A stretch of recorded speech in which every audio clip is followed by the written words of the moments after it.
Hello and welcome to our special live coverage of President Lee Jae-myung's first formal press conference, marking his first 30 days in office. In just a few moments, President Lee will give a speech and take questions from reporters. Now we see President Lee Jae-myung entering the press conference room. We'll come back right afterwards.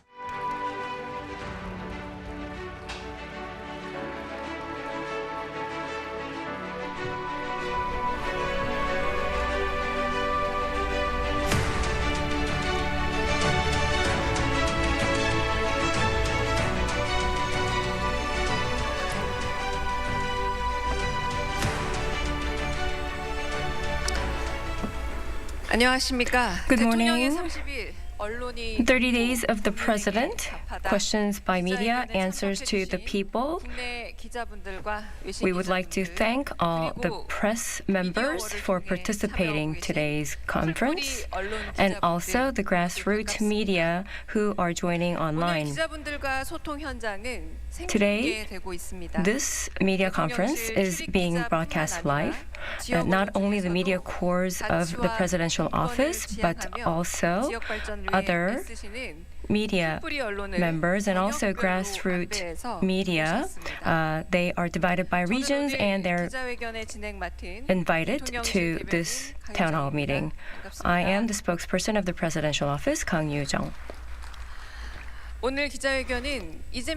Today's conference will be in this order. We will hear from the president on his opening remarks and then Q&A. And Q&A will be covering the livelihood economy. And then the second part will be the diplomacy, security and politics. And the third segment will be on society and culture. And also we will go on to the free Q&A sessions. The method will be that the president will assign or name the person who will ask the question, and the opportunity to ask will be given to all the participating members equally. We would like to first invite President Lee for his opening remarks. So it is a pleasure to meet you all. So I heard in the morning that you were voted to come here, and I heard that you had given all your business cards so that you could participate. So I would like to thank you for all your interest. So if possible, as for personal or very specific issues, I would like to refrain from those. So I think a lot of the personal questions had come in, but let us take care of those separately. And I would like to ask you to talk about things that are common across all our citizens, please. So first, I'll start with an opening remark, and then we can have a Q&A session afterwards. Honorable citizens, in a crisis of the nation, the new government came into office very briskly, and it has been a month since. The past 30 days is one where we had overcome difficulties together, and in every moment I tried to instill all of the desperations of our citizens in my heart, and we had lived very fiercely. Above all, we really focused on recovering the livelihoods that had been collapsed. So as the first order, after being inaugurated, I started a task force team so that we can recover the livelihoods economy, and I'm looking for wisdom and looking for solutions as well. So on the national finances, we have to take bold actions, and this is something that is required above everything else. And very quickly, more quickly than any other office, I had appointed and allocated additional supplementary budget of 30.5 trillion won. And I hope that we can recover very quickly by communicating with all our citizens. Secondly, I declare the recovery and the restoration of democratic Korea. And I participated in the National Assembly so that we can declare about the restoration of the democracy to the world. And thanks to our citizens, we will be able to stand tall once again in the global economy, and we were able to broaden our horizons on our democracy as well. And as for the Korea-U.S. negotiation on the tariffs, we will make sure to do it quickly so that it is one that is favorable to our country, while it is one where we can have a win-win relationship. And thirdly, I started on the first step for the sovereign nation that is focusing on our citizens. So I'm receiving recommendations from the citizens, and I also created a complaint box for the citizens so that we can continue to hear the voices of our citizens in all across the country. Fourthly, I have started the journey for a just integration.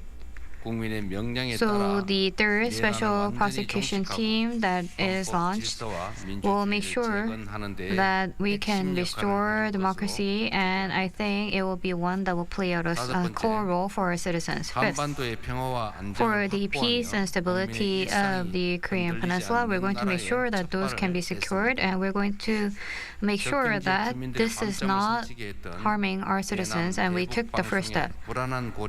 And as for the voices that were being loudly sent to the North Korea, I decided to eliminate those so that we can recover peace once again. Honorable citizens, it has been difficult, but we have started to take our first step on the stabilization of the nation. However, we still have very high waves coming towards us, and we still have a lot of challenges. And outside, there are things that are challenging our survivalship as well. And for the remaining 4 years and 11 months, I'll make sure to be at the forefront, and I'll be one that is being proactive so I can take the step before others. And for myself to be able to be obligatory to the citizens' desires, I'll do my best. So first, I'll get rid of the pains of the livelihoods, and I will be prioritizing recovering our country to be one that is stabilized. So I'll focus on the livelihoods, and I'll make sure that there are less expenses for our citizens. And I hope that we can get rid of the difficulties and overcome them, because only then can we live together in this world. Artificial intelligence, semiconductor, and other advanced technology industries, and renewable energy industries and cultural industries are all required, and I'll make sure that I'll invest in all of those for the future. And I will make sure that the technology-driven growth can receive traction, and I'll build a growth platform, and I'll prepare for KOSPI 5000 era. I'll make sure that our economy leads the world, and I'll make sure to secure the opportunity to invest in our companies so that our country becomes stronger. And I'll make sure that the funds and capital are attracted into a productive area instead of non-productive areas, and I'll strive to make sure that that happens. And I'll respect the market order, and I'll make sure that I can protect the actual consumers. And based on those policies, I'll focus on stabilizing the real estate market. And I'll focus on balanced development of the national territory, and I'll also help out and support for a balanced industry so that the large conglomerates and startups can live together. And as I give out the vouchers for the livelihoods of our citizens, I'll focus first on the provincial regions before the metropolitan regions. And as such, I'll make sure that I take care of the provincial regions more. And secondly, I will form a solid mattress for the society so that I can protect our citizens in all different areas. So even if you fail, even if you are not passing, you should be able to stand tall once again, because only then will you be able to innovate and recover.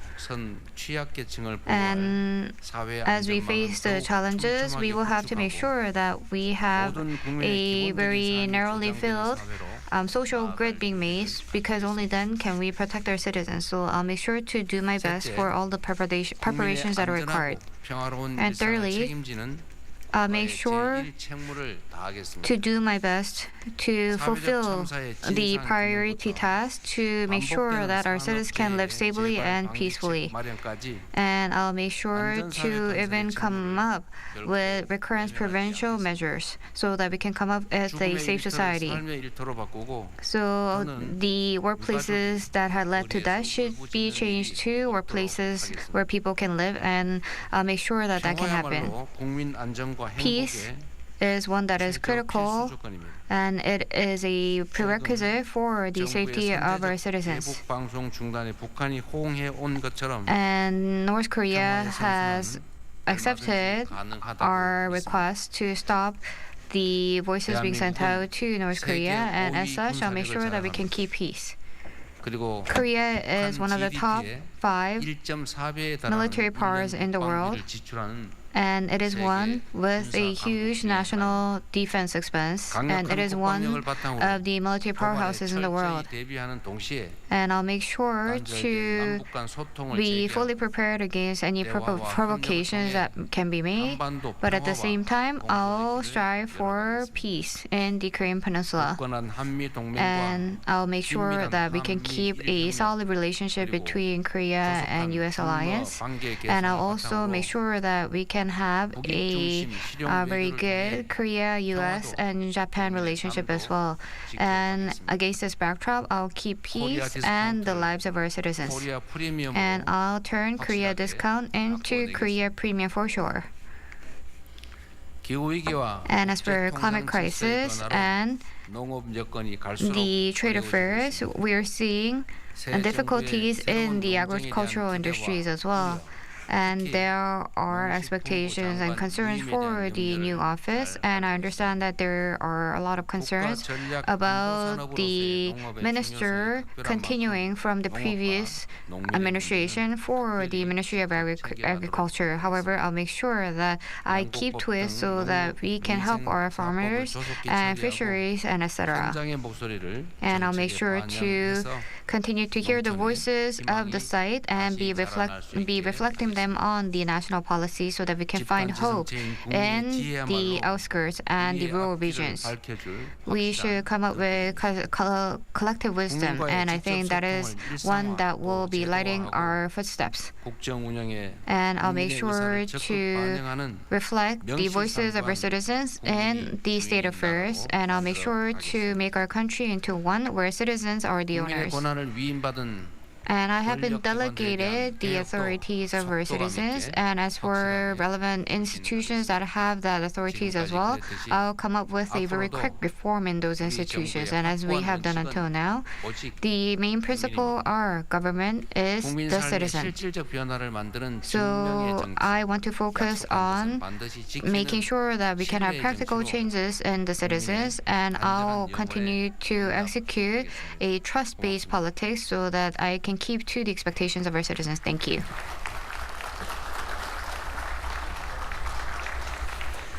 Thank you very much for those remarks. We would like to now begin the 30 days in office. Media asks and answers are given to the people. The Q&A session will begin.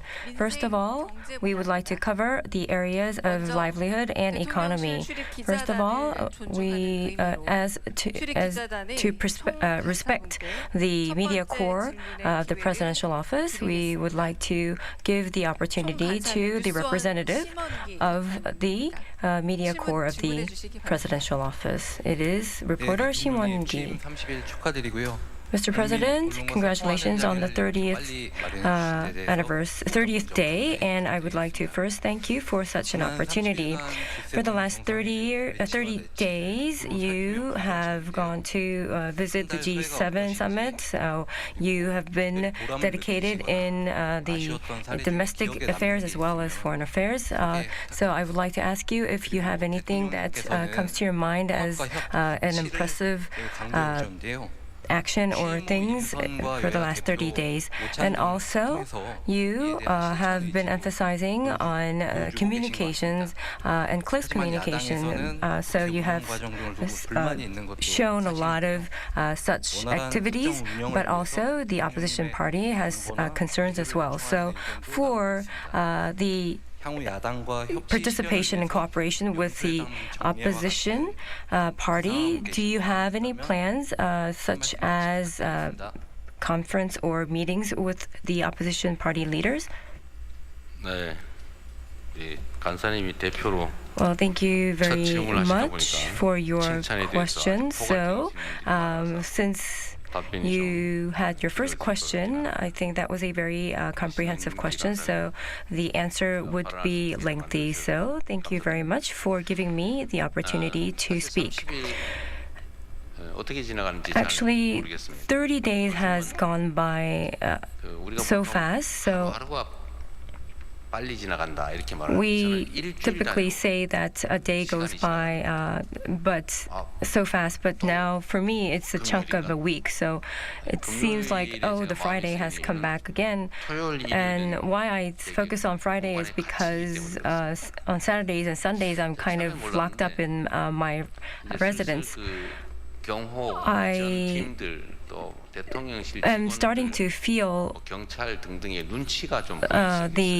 so to say, the pressure of the people surrounding me, the bodyguards and all the police officers and security officers, because if I make a move, there are like almost 100 people who are on emergency call. So that is why I try to restrict myself to the residence on the weekends, and the time for me to stay at the residence just comes back so fast. So I have done my best, but we did not have the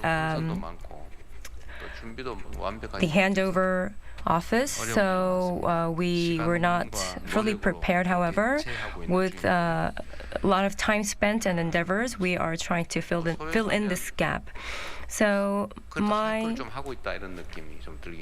impression for the last 30 days is that we are doing what should be done, and we have many aides of mine, and Mr. Wee, who is the former ambassador, he had a nosebleed, so I feel sorry because I see their fatigue, but what I have as a conviction is that our public officials, their endeavors will pay off. It will have tremendous effect, and their endeavors would have 1.17 million times of an effect. Of course, we have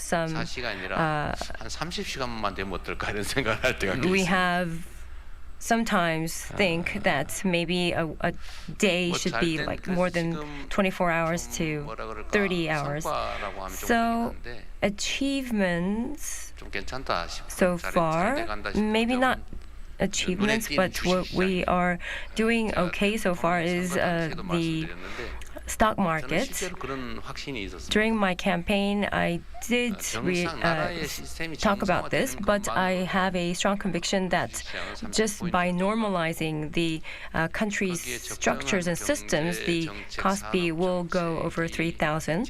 And also, if we have the right policies in economy and politics, and also a stable peace on the peninsula, and also including the amendment of the Commercial Act, such policies to take its route, like preventing any stock market manipulation in the future, things like that.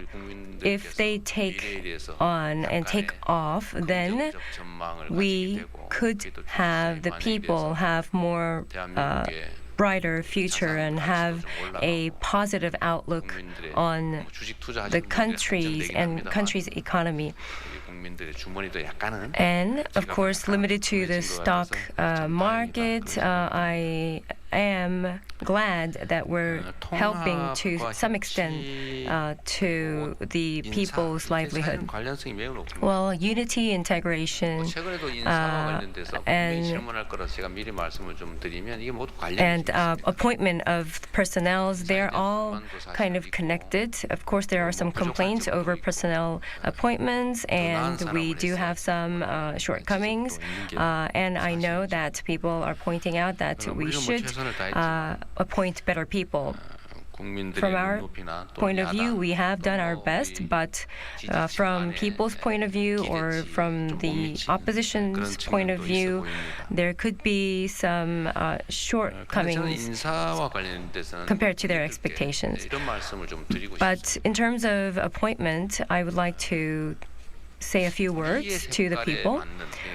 The person who has a similar color, so to say, or who are on our side, we can select such people, and that will be more convenient, and we could minimize the conflict. But as I reiterate, I am not a representative of the opposition party or the ruling party, but I am the president of the Republic of Korea, and that is what is my responsibility is, and therefore we have to operate the state affairs of unity and integration. Just by using people that we favor or we feel that it's convenient will have its side effects. We have to mix, to make it concrete, we have to mix pebbles, we have to make things, many like sands, and this should come all together to make a cement. So difference could mean inconvenience, but it's also a source of making synergy. And also, we have some people pointing out in terms of prosecution. But as I was the mayor or the governor, I do have experience of allocating and appointing different personnel, but if we leave out such people and that kind of people, these kind of people, then we have no one to work with. And especially in terms of public officials, they are susceptible and they work in the line with the command or the order of the superior. So the director or the person who is in lead should have the right direction forward. So that is how it works. The public officials work. So public officials is like a big mechanical robot. So they have a great power, but the supervisor who is operating that mechanical robot is the essence. Is it person A or is it person B who is in the director's seat? That really is the core and essence of this public official society. So sometimes we say that it's like the spirit or that it's a sunflower, but we shouldn't be criticizing people like that, because as for the civil officers who are there as their jobs, they actually move based on the orders provided by the leader that were appointed and voted by people, and they were also trained that way.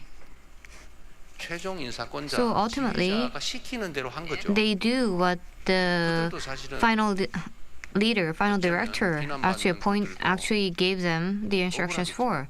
So they might be a bit angry about criticisms that they're receiving because they just followed orders. So as for civil officers, they were trained and they are obligated to be facing where the sun is shining, so we shouldn't be criticizing them as sunflowers.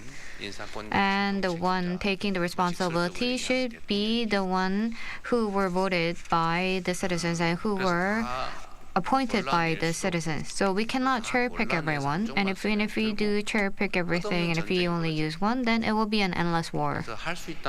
So if possible, at best, it is best that we repair what had been broken before.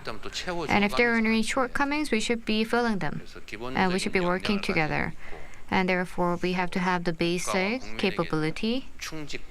And we have to make sure that we are loyal to our citizens. As long as we have that basic foundation, then we can go together. So I considered all of those in a comprehensive manner. And on one side, I am praised about it, but on the other side, I am also criticized for it. But what I want to say is the following. So as for the appointment of personnel, in itself is not the target or the objective. So it is more of the means for us to complete a certain policy. So we have to think about which policy to select and the results that we are going to get by selecting that policy. So I think focusing on that might be better. So if you can wait and see a bit, then it might be best. So I would like to ask you for it. So we cannot determine everything with personal appointment. So personal appointment is important. So if this person does not have the capability, is a bit useless, or is selfish, and is corrupt, then that will be an issue. That will be a problem. However, if it is not so, then it is about propensity. So this person is close to that person, this person is related to that person. As for that, we shouldn't make that the determining factor. If we exclude everyone and by that, then that would be actually not right. And as for the complaints made by the opposition party, as for the complaints, I want to first understand whether those complaints are rational and whether there are any true grounds to it. If it is really with true grounds, then it is feasible, then I should be reflecting those as well. And I'll make sure to do so. And I'm going to talk continuously. So I don't think there is no reason not to meet them. Until now, it was the case for my personal life and also for my job as well. I don't put walls and I don't put boundaries. I don't think blocking everyone out by setting up lines is a good manner. So we should be meeting everyone and we should be communicating. And as for the National Assemblymen, they were all selected by the people and they are all delegates of our citizens. So I think they should fully be respected and I should be respecting them as well. And I'm going to try to meet them a lot. But as for the conference between the two heads of the parties, well, should I be making this regular? I'm not sure about it. I don't think it should be a formality. So I think it should be held on an ad hoc manner whenever it is necessary. But as for this, since it had not been done, I think there are some side effects. So as for an official open meeting or official closed meeting, so there are things that had happened in the past. But it should all be us talking very frankly and honestly. But if it is an unofficial closed meeting, if we don't know about the meeting, then we can hold it more frequently. But if it's an official closed meeting, so then it would be best if you can keep the contents of the conversation confidential. So there are various things that we see. But now we are scared to talk because we are scared that we might be recorded. It's really that so. But as for an unofficial closed meeting, we can meet officially, but I just want to make sure that we can talk very frankly, and then we say that. But then the opposing the opposite side will actually sometimes record a few chunks of it and take the excerpts and be attacking me. So you might think that since we have not had such meetings, it might be an opportunity. But I just want to make sure that if we want to have a secret meeting, then the content should be confidential. So as for official and unofficial closed meetings, I hope that we can have them frequently. And we are all not small business owners. We are all people who are speaking for our people. So we're like spokesperson for our citizens, and we are delegates of our citizens. So we should not thinking about the personal interests. So we're not pursuing that. So we don't have to have any private feelings against one another. So you talked about should we be conceding to one another and be considerate of one another? Of course, I do think that way. So our personal interest should be excluded in a public job. So this way or that, sometimes they're not really related, and there are many things like that. And in those cases, of course, concession can be done. So whether we should be going to the right or the left, or we're going to take the bus or the plane, or are we going to take the train, of course, we can be conceding to those items. But if we do not take the plane, we might be losing an opportunity. And if we take a bus, maybe it's not going to be that. Then we cannot concede to taking the bus in that case. And there are things that must be done and things that should not be done. And as for the amount of job that must not be done, if we're conceding to the volume of it, I don't think that is right. So I'm sure that people will not be making such claims, but just as an example, it's an extreme example, for instance. Let's say until now we have stolen 10 items, and from now on let's just steal 8 items, or let's just allow stealing 2 items. We cannot concede to that. We cannot even say concession. So that's more of a collusion. So that's more of a compromise and a collusion. So I think we should be distinguishing against something called integration and something that is more like a suture.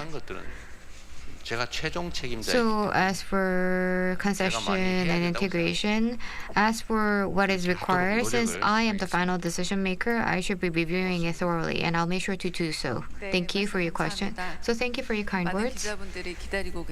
So I think a lot of the other journalists are also waiting. So next, President Lee will appoint 2 journalists and receive 2 questions. So I'll pass on the mic. So I should be picking journalists? Yes. So please raise your questions if you have any questions. And President Lee will be designating the person who should be asking the question. So please raise your hands if you have any question. So I'll pick a female journalist. So the one at the very front. So can you tell me where you came from and your name, please? So I'd like to congratulate you on first 30 days of inauguration. I am journalist Lee from KTV. So I think this was the case for myself and many others. A lot of people are anticipating about the 4.5 days work days in a week. So 5 days work days in a week has been obvious. And in one point, 4.5 days might become obvious. So when do you expect that to be? So thank you, Ms. Lee Ye-jin. So I'm not sure about the 4.5 days in a work week.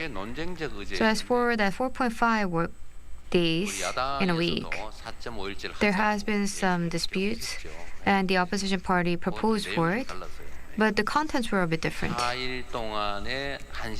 So working 1 day less for 4 days and working half day on the 5th day, that's really not 4.5 days of work. It's a bit of a deformation. So as for our society, I think we must achieve shortening of the labor hours. So working more but having less productivity and becoming more fatigued and losing national competitiveness, we cannot continue in this manner. So until now, I think we focus more on quantity rather than quality. So as for labor productivity, we do have to improve it, and we should be lessening the labor hours. So we should make sure that we have a right balance between work and leisure. So that is the global trend. And as compared to other OECD average, I understand we are working more, 120 hours more, and that is a bit more than a month, I heard, in a year. So we do have to shorten this so that we can ensure a healthy life for our citizens. So then it will also lead to increasing the number of jobs. However, we cannot make it mandatory. So some people think that we're going to turn this into a law and we're going to be implementing it at a certain time point. But I think that will lead to too much conflict and confrontation. So I want to make sure that we have social conversation and we expand it out very gradually. So then some criticize that. Well, if that is the case, as for civil officers or state-owned companies and some large corporations will be applying it, and then it will be leading to polarization once again, right? So that might make sense. So since I work for a long time, you should not allow it for others. I don't think you mean to say that when you're criticizing about it, but I think if it becomes a social trend, then it will be a natural flow and there will be a realistic target for 4.5 work days in a week. So I'm sorry to talk about my childhood, but when I worked in a factory, I actually worked for 1 month consecutively. And then one day they said you can have 1 day a week off from a month. And I thought that was a really good system. And then a bit later they said you can have 1 day off every 2 weeks. And then it said 1 day off in a week. And then it became half a day work hours. And then it became that we stopped working on Saturdays as well. And I think this should be the way. So I want to make sure that it is done quickly but gradually.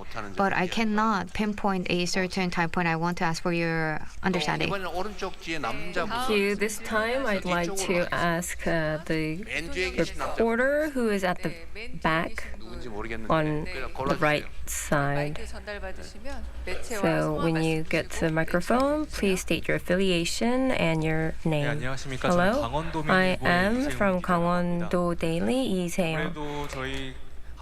Well, as for Gangwon-do, we are the one and only divided province, and therefore the peace is an initiative that we have so many focus on. And after you have taken office, you have made a lot of initiatives and a lot of concessions in order to make peace on the Korean Peninsula. So what would be your policy in terms of making peace on the Korean Peninsula and also your North Korea policy? Well, you're from Gangwon-do People's Daily, right? Yes, Mr. Lee, thank you for your question. As for Gangwon-do and the northern part of Gyeonggi province, they are victimized by the division of the Korean Peninsula. And I always feel that it's quite pitiful that because of this tension in the militarized zone, and if the conflict is exacerbated, then the economy in this area it falters, and also the people's livelihoods and people's life itself is threatened. And this military tension, escalating military tensions, would be conflicting the endeavors to make peace. There are some cases as such. In order to expand peace, and the endeavors to expand peace, I'm not sure if it is widely accepted or widely cheered on. or encouraged. So because we see that sometimes the outcomes are the contrary, but what is clear is that if we have better peace, then the conflict is somewhat eliminated, and when we have better communications and better negotiations and cooperations, then the peace could take place better and the economy stabilizes.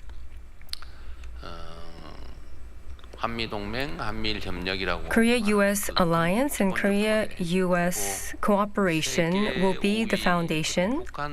And based on that, and our military expense, which is 1.4 times of North Korea's GDP, that will speak to our prowess of national defense. And in the future, the modernizing the military and smart military, of course, these will be pursued continuously, and based on that, dialogue and communication and cooperation will be very important. Former President Kim Dae-jung had a sunshine policy, and that was the frame that was established back then. And as a matter of fact, even in times of war, diplomacy continues and dialogue continues. But if we just sever the dialogue itself, that will be very foolish. Even if we don't like each other, we have to listen to each other, and we have to negotiate and cooperate. And also to minimize the damage to each other and to maximize the interest of each other should be the way forward. We should not take the path of not letting go of anything so that this other side will not benefit. That should not be the case, because we have to walk the path of winning, so we take our interest and also the other side would have some sort of interest. And if the other side doesn't take anything, would that benefit us? I don't think so. So in terms of diplomacy, we have to be very rational and very rational basis approach is a must. And in the future, based on the U.S.-Korea alliance, we have to improve the ties with North Korea. At the moment, the hostility itself is too high, so we believe that would not be an easy task.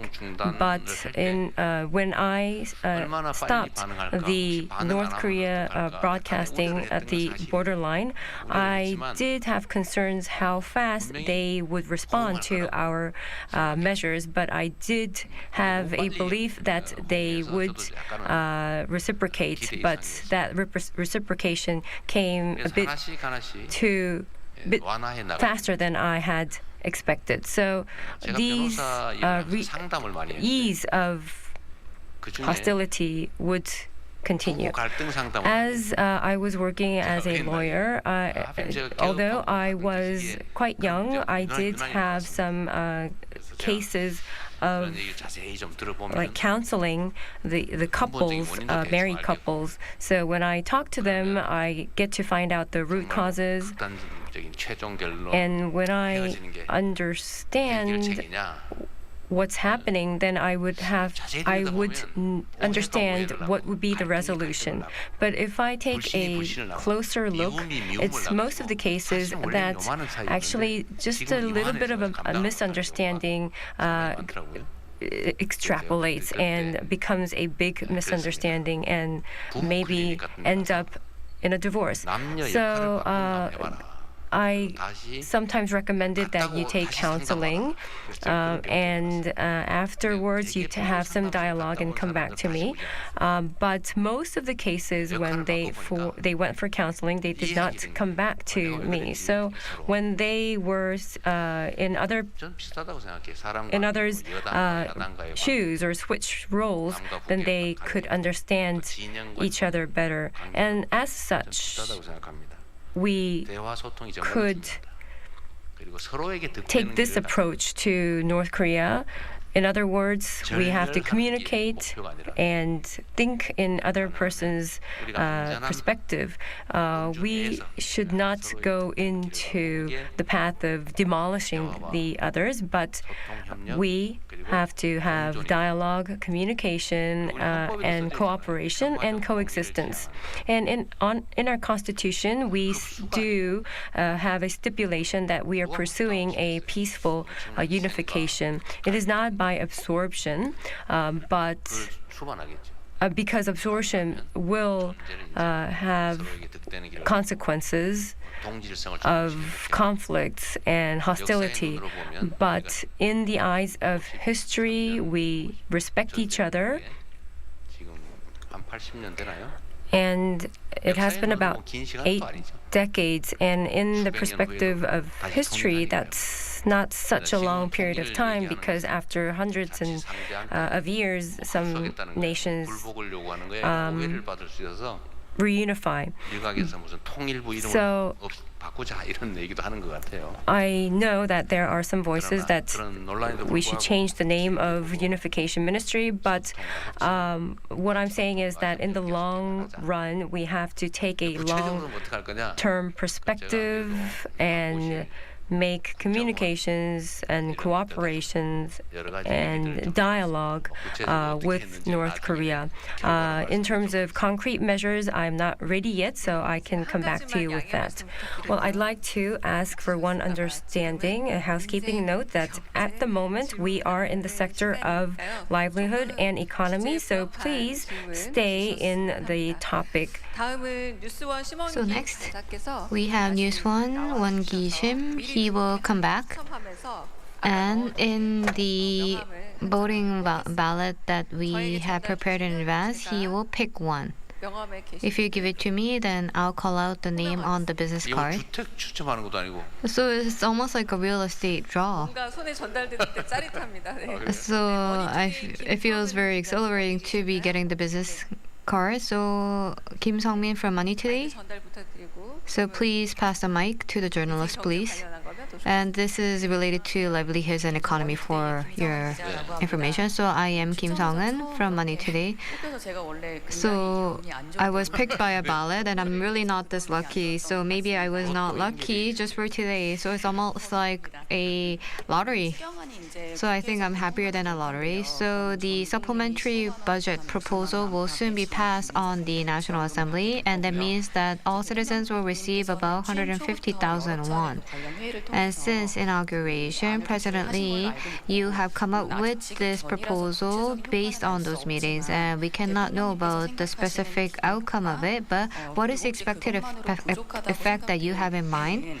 And also, based on this expected effect, once you have that effect, do you have an intention to give it out once more? So as for this use of national funds, what will happen? So this is one, to stimulate the national domestic demand. And during COVID-19 in the Gyeonggi-do province, as one of the first provinces, we gave out the regional vouchers to our residents, and then the government followed suit. And at that time, I think it was like the Office of Administration and Safety, and according to a research that was done by this institution, it led to triggering consumption. And as for the small businesses in the small alleyways, they received a lot of help, and it was quite effective in terms of regional economy, I heard. So as for the implications, we are just estimating and guessing at it. Nothing has been confirmed. And as for economic experts, they have differing opinions. For instance, some say that it might be better to allocate SOC funding and give out SOC funding, and it might be better to stimulate the economy. And I think that is not wrong. For instance, for road construction, as an example. So it's just spending money. So isn't that bigger? So there are some who say that. But on the other hand, this is not just about consumption stimulus, but it's also about supporting income, because our citizens are having a hard time meeting their livelihoods. So there are cases where just because a family lacks a few hundreds of thousands of won, that they end up committing suicide. So this is something that I have read before, so I get a lot of notes and memos. So it was something like, I must buy and eat this fruit. So it was an expensive import fruit. So the citizen said that once I get the voucher, I'm going to buy this fruit and eat it. So maybe a lot of lay people might not think that way, but there are citizens who cannot even buy that one piece of fruit. I think this time around, the butchers and restaurants might have a better time, because there are people who say that maybe this time around with the voucher, I can have a meal out and have some barbecued meat together with my kids. So we say that we are one of the top 10 economies, but we still have some trouble with our meals, and I hope that our citizens will not suffer about having meals. So I think this will have the effect of supporting income and also redistribution of income. So to a very rich, ultra wealthy, 150,000 won might not be a lot of money, but as for some citizens with very tightened economy, 150,000 won will be a huge amount of money. So I think this will have the effect of redistribution of funds. So based on my experience, the alleyway economy is suffering greatly. So if you are looking at a reservoir, the very deep side, you might not think about it too much, but a lot of it would be shallow regions, and shallow regions are the ones being harmed. So I think this might be one with an impact of recovery. So considering the finances and the debt and the economy, I considered all of those factors to determine this amount. And as for the impact and the effect, I think it might be higher than what had been evaluated until now. And as for me to do it again, I think we will have to wait and see. So as for the finances, we don't have too much finances to be doing it once more. And as for the current economy, we are relying a lot on the sentiments, and people who say that next year's economy will become better next year, apparently it is at the highest number in 8 years. And I heard that the consumer index has also become higher. So I think this will act as a stepping stone, and once we have set the stepping stone, it will lead to a circular economy and a virtuous circle. And I think making sure that that happens again is the responsibility of our government as well. So we don't have any plans now. However, it's not that the world goes as planned. So thank you, President Lee. We would like to give the opportunity to the grassroots media who are on the media wall. Could you please show your hand? Then I will pick out the person. The person who showed the hand the first. Okcheon Daily editor Yang Soo-chul, is that right? 네, 안녕하세요. Hello. I am reporter Yang Soo-cheol from Okcheon Daily. First of all, thank you very much for the opportunity for us grassroots media to attend. The president has experience in mayor and governor, so I know that you will have more understanding about what we are going through in the regions, and I hope that this would be a stepping stone to resolve many issues in the region. So the question is about you have your pledges of the concentration on metropolitan area and also expanding the regions. And I am living in Okcheon, which the population is very small. And just like the metropolitan area has a concentrated population, the Chungbuk population is concentrated in Chungju. So this kind of there are concerns that such big cities will just absorb the populations, and I would like to ask for your take on what will be the policies to resolve such issues. You look familiar. Maybe it's because you have a great smiling face.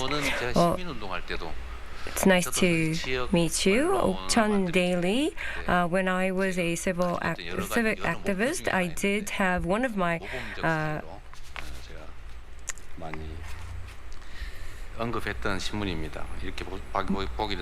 one of my dreams was to make a regional newspaper, and I know that Okcheon Daily is one of the best practices. Well, the regional imbalance and the concentration of regions, and I think you have touched upon the most difficult policy of the Republic of Korea. I think basically the Myeon level to the small regional cities or towns, and those towns to regional big cities, and then those to metropolitan city, and the metropolitan city goes to New York. That is the flow at the moment. I'm not exaggerating, but I think the economy and the people, the population who are active in the economy is moving to in this direction, and also the investment is kind of going and outflowing to New York. So I think we cannot stop that flow itself, but the region and central, the excessive imbalance is very serious. And this is impeding the growth of the nation itself. In the past, it was the issue of concentration on big companies and a certain point of certain people and population. That was actually the national policy, but now it has been seeing, and it has been giving out negative effects. And because of such measures, we are seeing a lot of imbalance, and this is kind of a trend, and it is hindering the continuous national growth. And I believe that we should have a great reform in this aspect. But in terms of policy and allocation of budgets, we have to have a region first or region priority policy that goes beyond putting region-centric policies. So among many policies of my administration, I think one of the core is the regional balanced growth. And during my recent cabinet meeting, I did give the order that whenever the government is deciding on a policy or allocating budget, we have to have a weighted table for each region. For instance, the distance from the metropolitan city or distance from the regional big cities. So we have many different types of indices as such that we can take reference to. For instance, I know sometimes I get in trouble because of these examples, but just for an example, let's say we have such and such subsidy. Let's say Gangwon-do is a province, and because the extinction is quite severe, then the weighted score would be 1.15, whereas Muju and Jeonbuk area would have such and such weighted points. So that would be multiplied to the total score.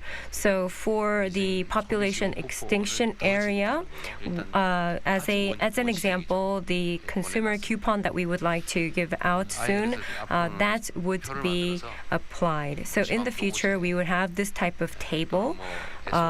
So whenever we are having a determination on SOC or budget allocation, we can multiply these weighted scores on the table.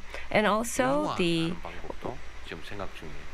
making it an obligatory measure to look into the balanced regional growth would be also another policy that we might be able to implement. So in a nutshell, I am not going to turn a blind eye to the regional issues and the region itself. And also the housing issue in the metropolitan area is very dire. And I know that there is a controversy over, are we going to make a new town? And what I think is that, of course, there are different views, and some are saying that since we are short on houses, releasing the Greenbelt regulations, we have to make new houses. But from the region's perspective, they are saying that that would not be the fundamental resolve. Because we are short on houses, making a new town would be resulting in making another metropolitan-focused phenomenon. So what we have in plan already, we cannot reverse it, but as of making additional new towns, in the perspective of continuous growth of the Republic of Korea, should be the perspective that we are going to take this perspective and review on this potential additional new town. To Mr. Yang, I'm not sure if Okcheon will see something new or a new kind of construction, but this sudden trend of too much of a concentration to big city or metropolitan city, that could be curbed to a certain extent.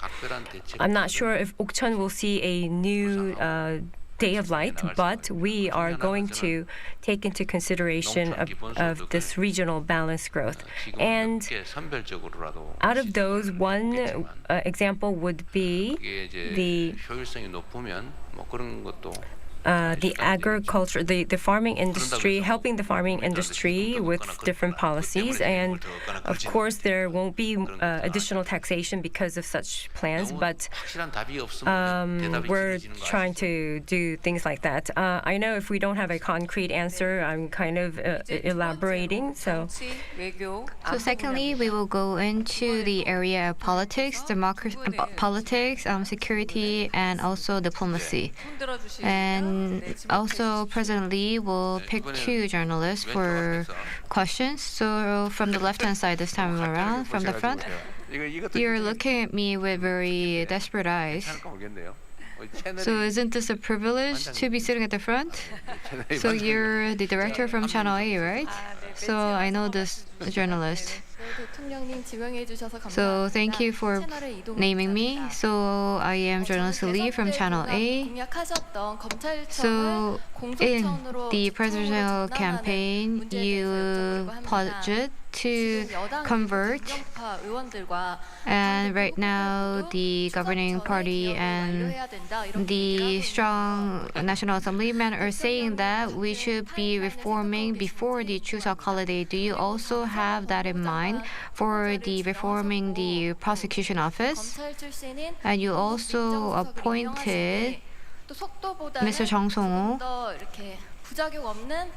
And is it so that you don't have side effects rather than focusing on pace? So there are some who say that, so I would like to ask about that as well.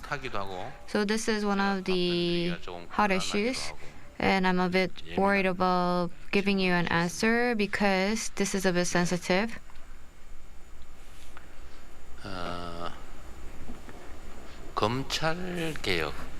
So as for the prosecution reform and reforming the judicial office, so this is a realistic task. And I'm also from the legal industry, and for several decades, of course, I made a living while working in the legal affairs.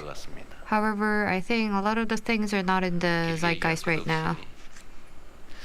So I think just to sum it up, so investigating just for the prosecution's sake and manipulating the cases in line with the prosecution, that should never be so.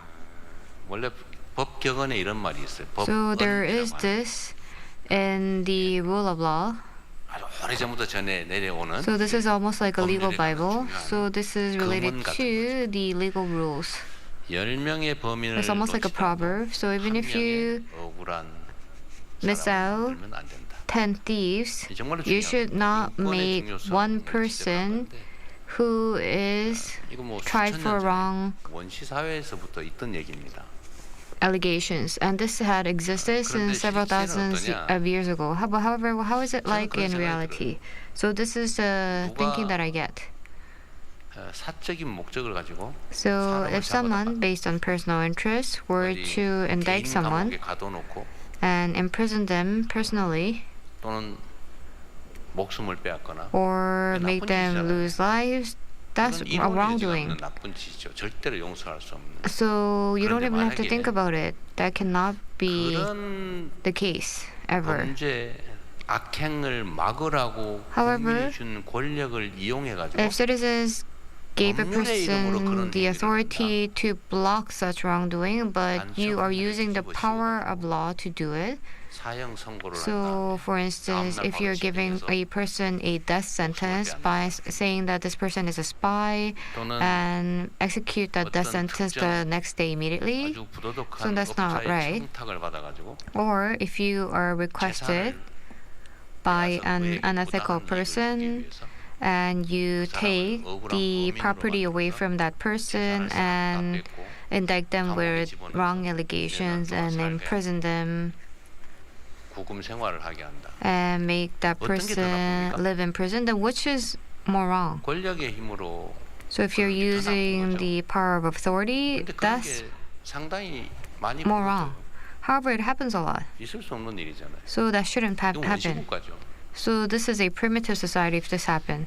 Unfortunately, this exists in reality. And it is important that this is not the case. So as for the judicial power, this is the last resort to keep the national order. So all our citizens say this. So after fighting for a long time, in the end, people say, okay, let's follow the law. So this is the last trust, and this is the final resort. However, the person with a lot, if this person were to misuse it for their own purpose, then what would it be like for our citizens? So we cannot fight with our fists and we cannot deny on our friends, and then that will lead to the destruction of the national order. That is why justice is important. And if we can narrow the scope of it, and if we look at the prosecution reform, so prosecuting just for the sake of indictment, that is a bad case. However, while we talk about it, it had become worse and it had exacerbated, and we now all feel it in our bones. And here, when I say prosecutor, I'm talking about a prosecutor who can have the power to indict others.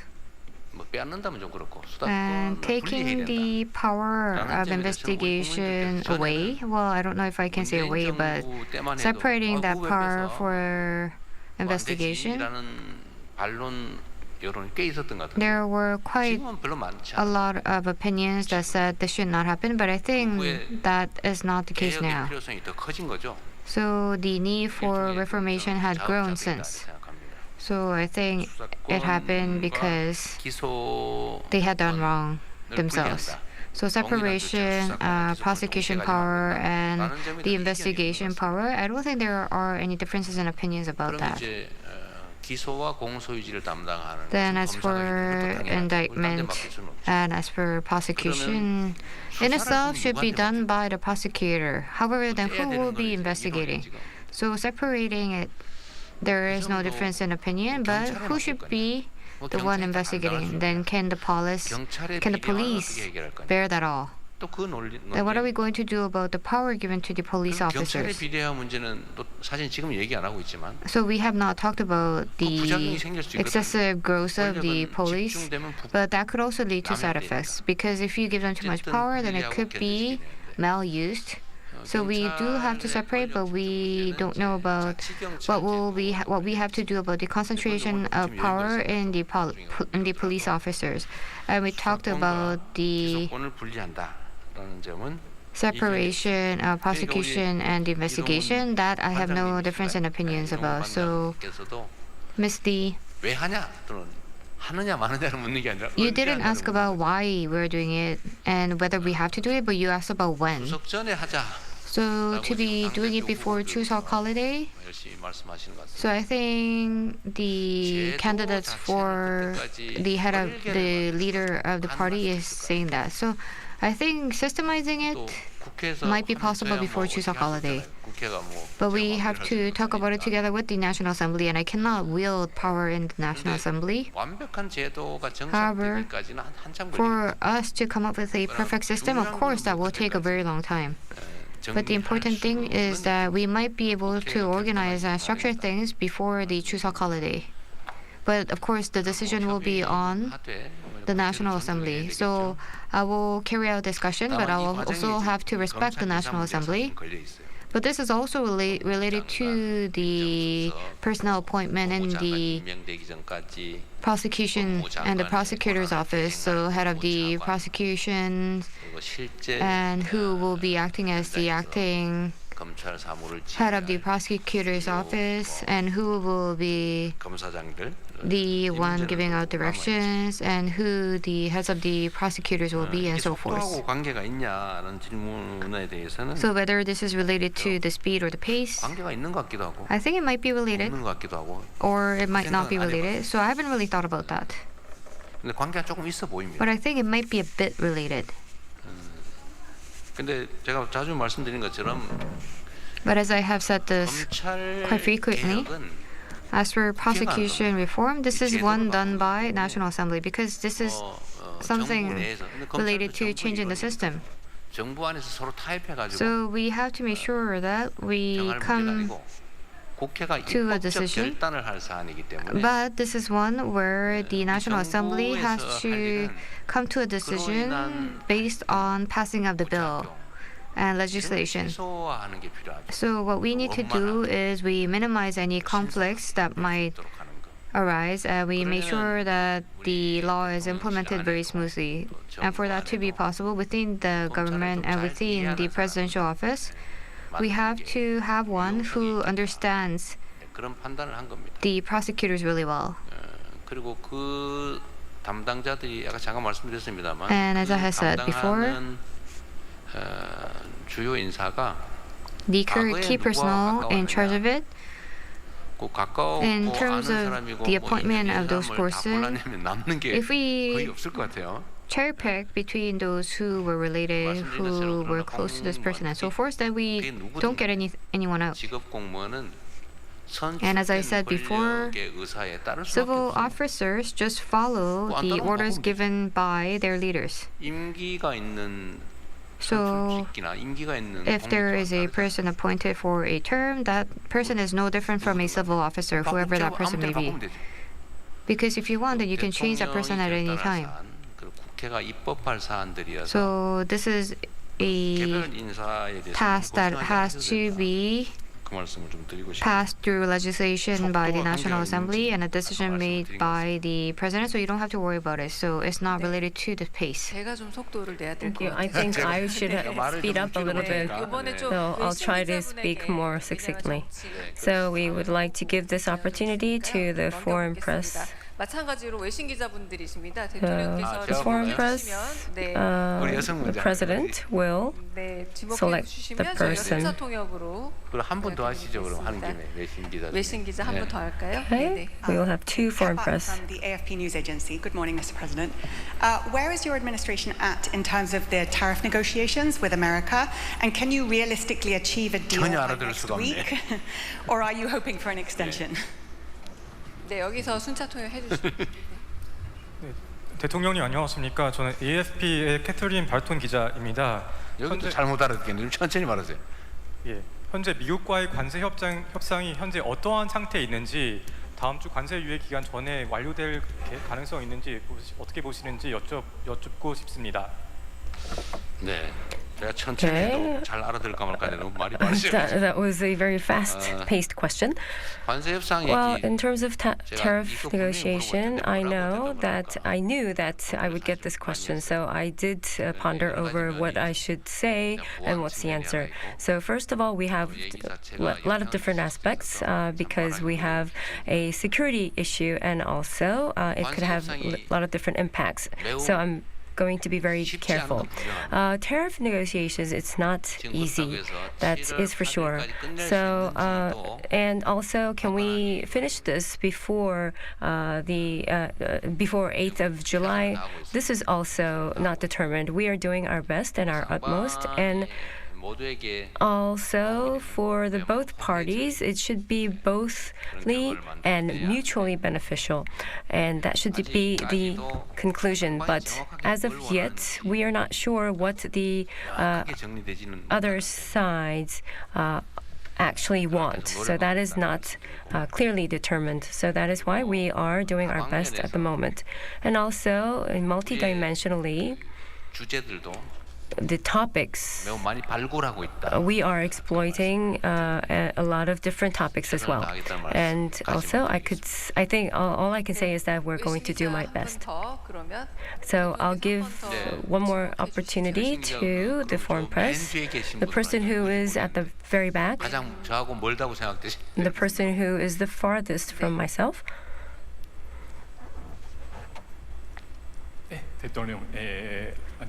Hello, I am from Sankei newspaper, Sakura. Congratulations on your presidency, and also when you were the representative of the party, I would like to thank you for your communication with our media. So I hope that continues. Well, in terms of the relations with Japan, that is my question. Mr. President, you have a lot of emphasis on the Korea, U.S., Japan cooperation. And also, and in particular in Japan, they have these kidnapped people in Japan that they would like to renegotiate in terms of the kidnapped Japanese to North Korea. So in terms of human rights, what kind of cooperations can you have, do you foresee? And in terms of Korea-Japan relations, it has been 60 years of the diplomatic ties, and just like in Daejung Obuchi Declaration, do you think you could adopt a joint declaration, or do you have any plans as such? Thank you.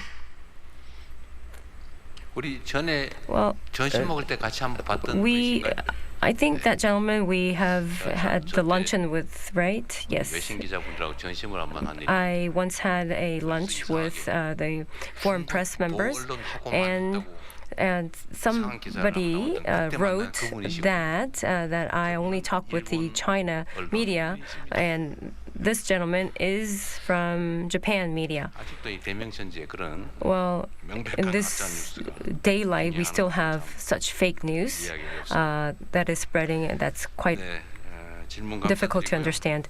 Well, anyway, thank you very much for your question. 한일 관계에 Korea-Japan 관해서는 좀 relations, this is very sensitive, and we have a lot of sensitive topics.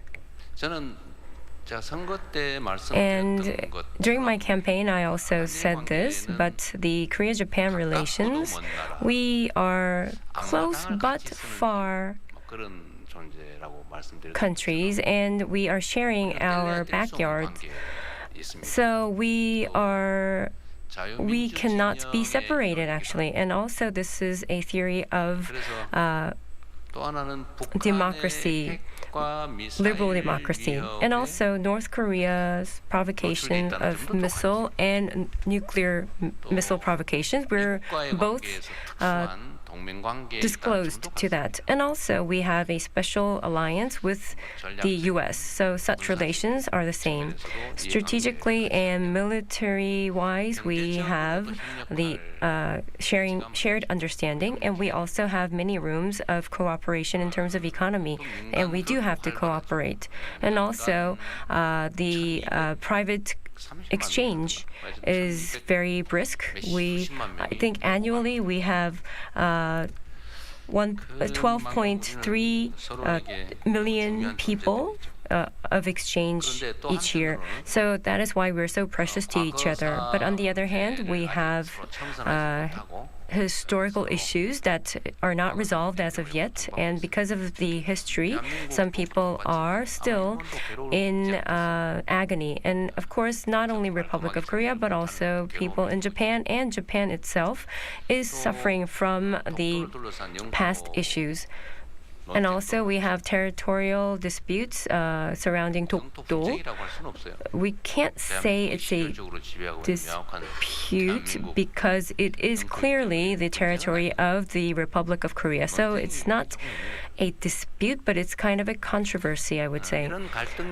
And such conflicts and issues of conflict do exist, but we should not mix them together because the issues are issues. And as I said earlier, even in wartime, cooperation and dialogue continues. So you fight with your right hand, but your left hand holds the other hand. So that is, I think, the stance that we should maintain. And I met with the Prime Minister of Japan at G7, and I was very delighted to meet him.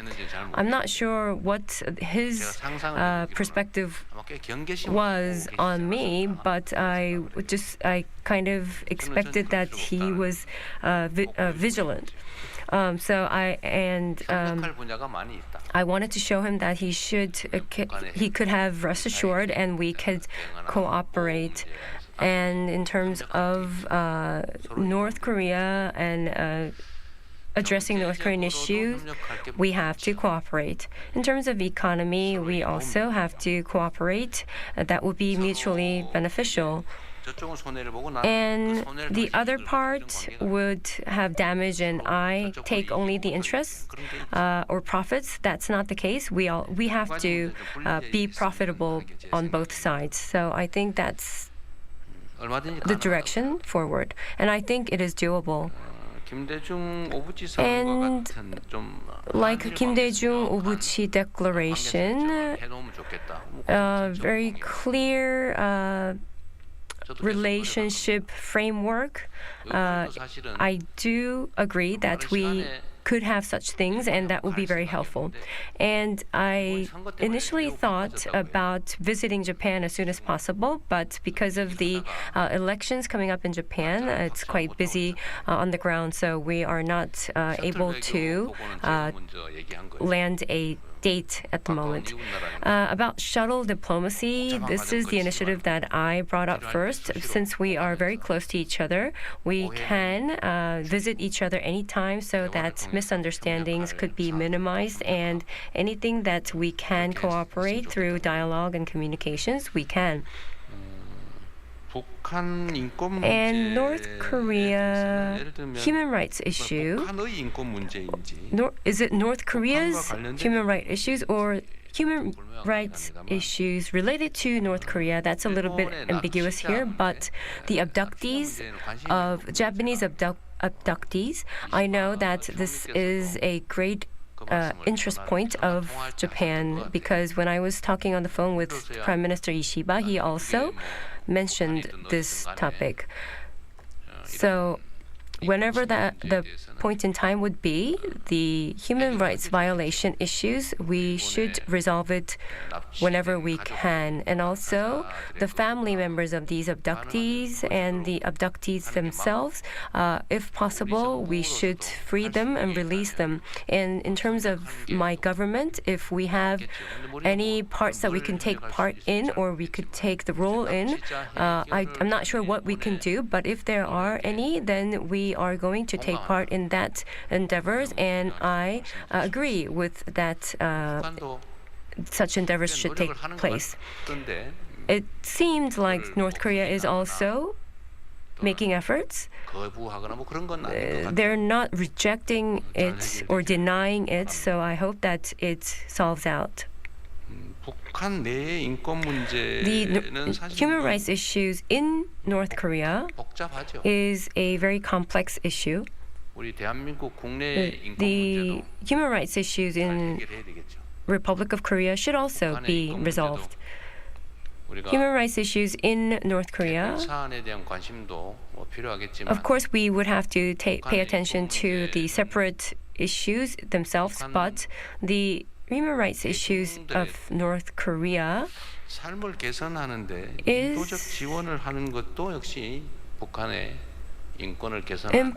important by giving humanitarian aid to North Korea. That's my take. So I think we have to speed up, and hopefully we can get more questions. So I'm going to do my best. So I should be talking a bit less, right? So thirdly, we will go into society and culture, but we can also get a mixture of other questions as well. But it seems like the ballot draw is being well received. So why don't you, Ms. Park, pick 2 business cards? 명함 뽑아서 제게 주시면 제가 이름을 호명해 드리겠습니다.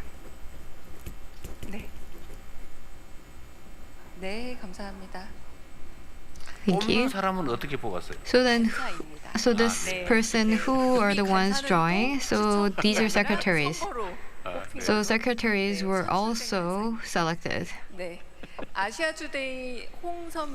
So Ms. Hong Sun-mi from Asia Today. So can you pass on the microphone? So let us get the question first. So, hello, President Lee. I'm Hong Sun-mi from Asia Today. First, I'd like to congratulate you. And I'd like to talk about the state of affairs and the conflicts. Actually, with the medical students, the conflicts have been remaining for over a year and a half. And it seems like we have to resolve this issue urgently. So what's your view on it? And how do you plan to resolve it? So as I came into office, I looked at many different current affairs, and of course I do have to deliberate on them before I came into office. One area that I had the least confidence in was about this medical situation. But I think things are getting better. So firstly, with the change in the government,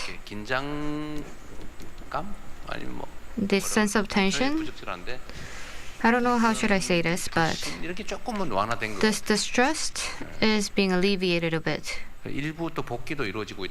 I heard that some medical students are returning to school, And I hope in this term, students will be able to return, and the government should do its best to help them out in returning to school. 희망의 전조라고 보면 And I think one sign of hope that I see is the following. 복지부 장관 후보 So as for the candidate for the Ministry of Welfare, I heard that the medical industry is welcoming this person, so I think this is a sign of hope.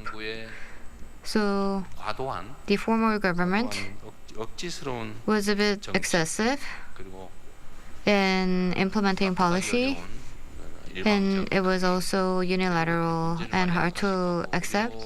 So I think things have been worsened because of such a situation, and it led to a disruption in the medical industry, and there were a lot of challenges.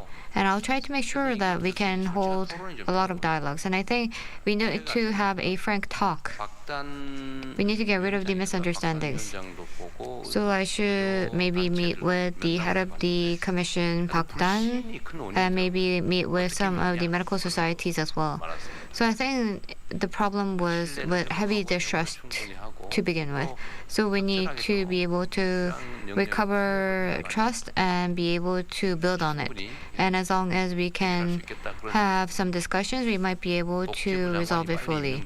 So first, I have high anticipation to appoint the Ministry of Welfare first. And the other business card was about from journalist Lee from Gyeongnam Daily. So if you can hold your hand, please.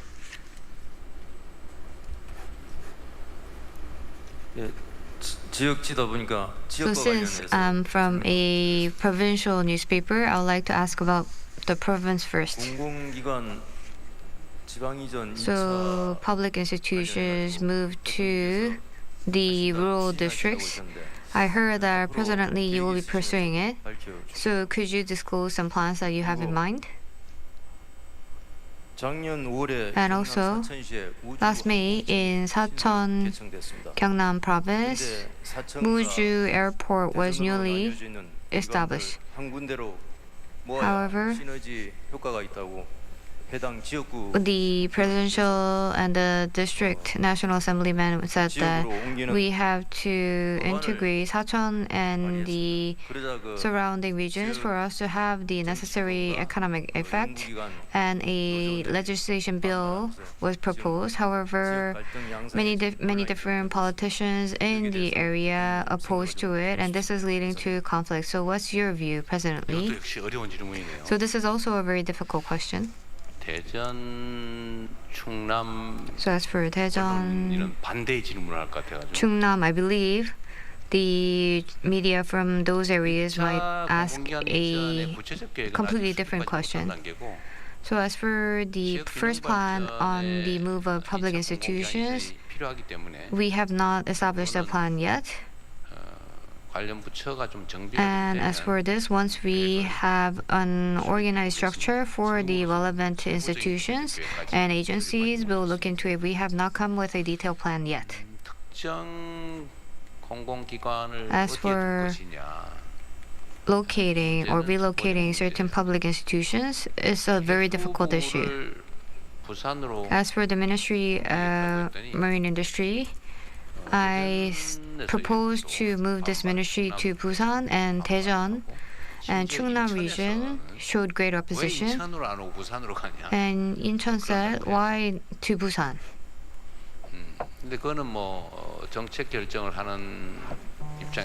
And from the perspective of a person making policies, of course, this is always an issue that we're going to face.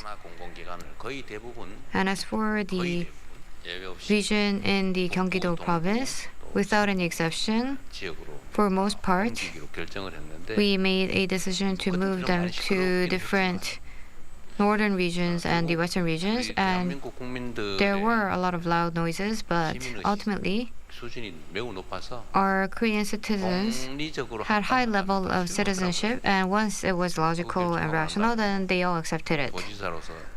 지지도가 떨어졌다는 소리는 사실 못 들었어요. And I haven't heard that my approval rating as a governor dropped because of that decision afterwards. 공공기관 이전 문제도 And as for the moving public institutions, 기준과 내용이 합당하다. as long as we have grounds 시장 간의 갈등 and as long as we have the right standards, 수용하실. I believe our citizens will be accepting.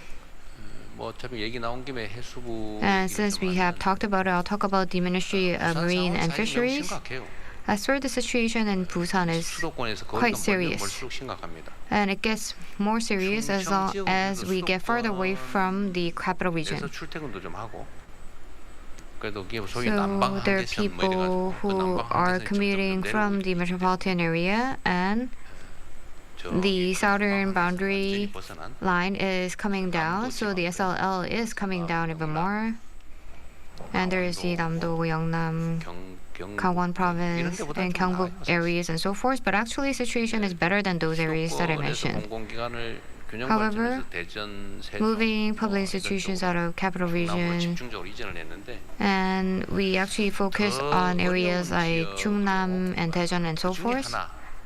But if we were to move them to a more difficult region, then one of them would be the example for Ministry of Marine and Fisheries to Busan, and that is appropriate because there are certain difficulties there. And just moving one ministry, if we say, like if people say this cannot be done, we're going to have everything, I don't think that Busan residents will say that.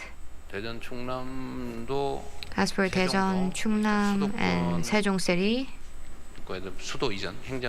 as for the movement of the administrative institutions, they receive benefits.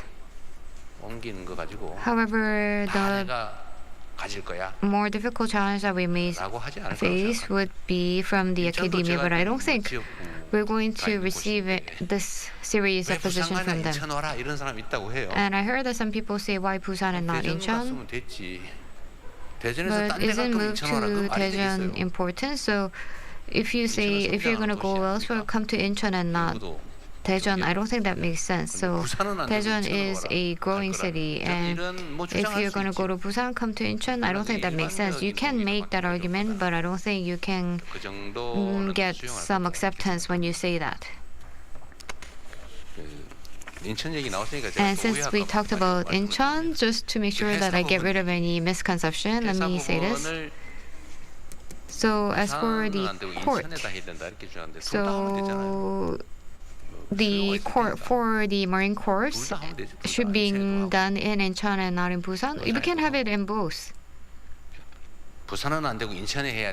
So if you propose that it should only be in Incheon and Busan, I don't think such arguments will be made. And also concentrating the institutions and agencies related to the agency of space, I don't think I can give you a clear answer on it right now. So I'll make sure to worry about it, and I'll think about which one is more reasonable and how the selection should be. Next is Secretary Bae Soo from OBS. Since we think we should cover more in terms of politics and diplomacy, please draw one name card. 네, 감사합니다. Thank you. 뽑히면은 뭐 저기 상금이라도 주고. So, is this person winning a prize or something? No, actually, I think they would like better to have an opportunity to ask. 어디 계실까요? Kim So-jung from MediaPan.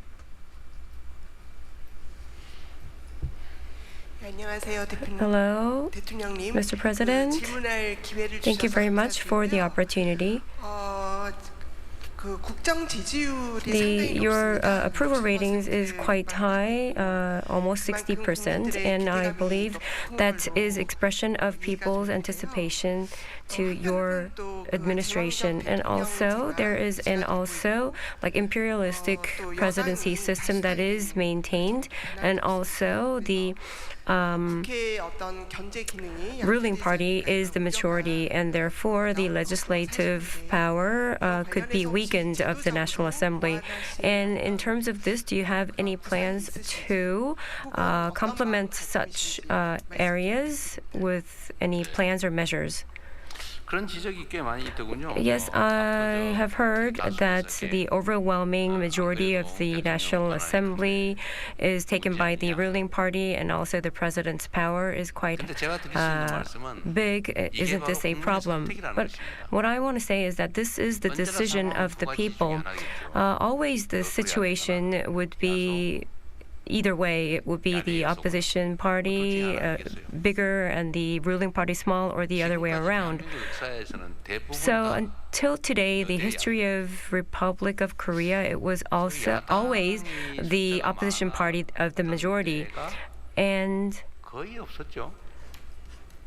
I don't think there were almost no cases where the ruling party had the majority, and I think this is the first in history such phenomenon happened. And also, politics is a relative thing, and the people selected the Democratic Party or the presidential candidate of the Democratic Party. There would be some people who would have chosen me or the party because they like them, but also there are people who selected me because they didn't like the other party. So I know this as a fact. So the approval ratings shows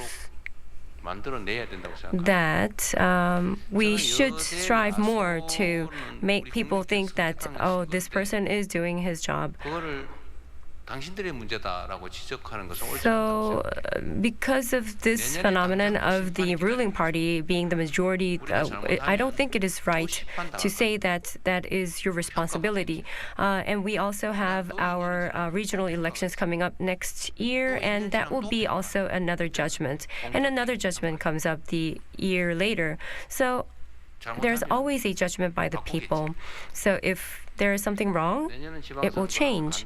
And the regional elections next year would be an indirect assessment, but 3 years later, the election would be the judgment on the President Lee Jae-myung, the Democratic Party ruling party, and also the Democratic Party majority National Assembly. And also the present situation being that the overwhelming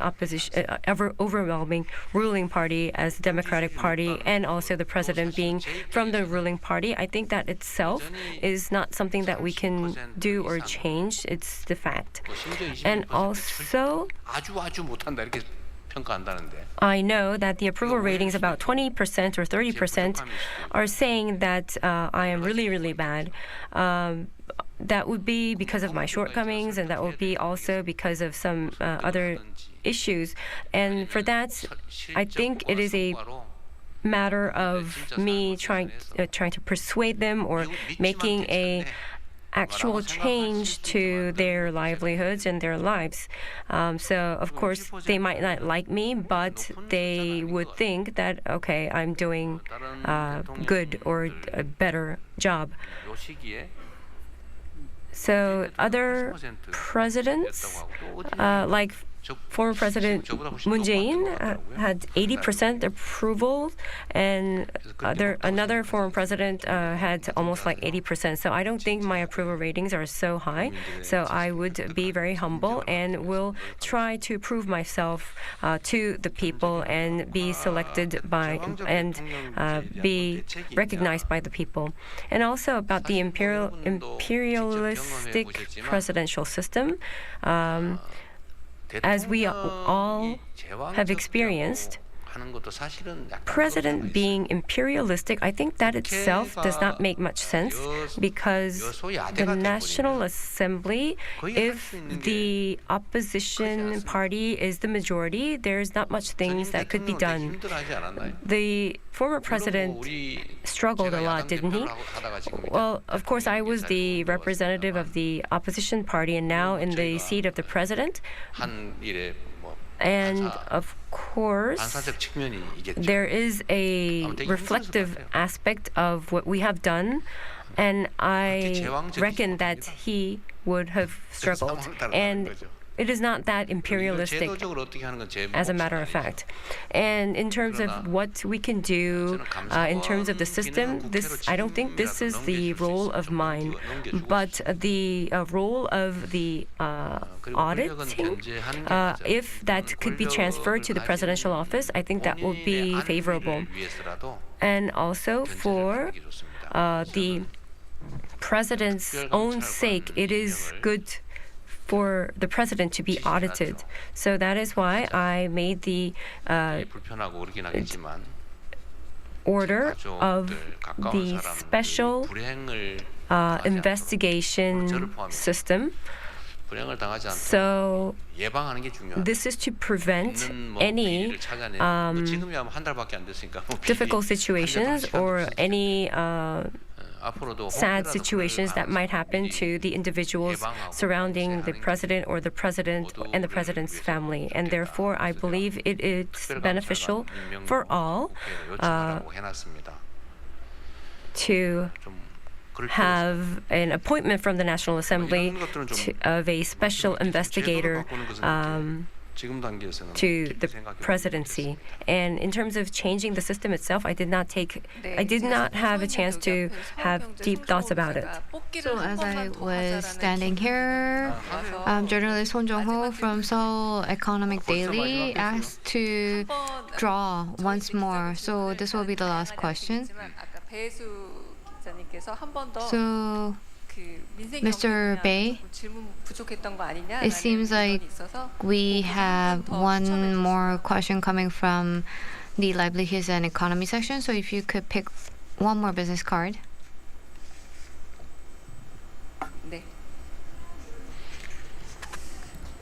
So Ulsan Daily, Kim Eung-sam journalist.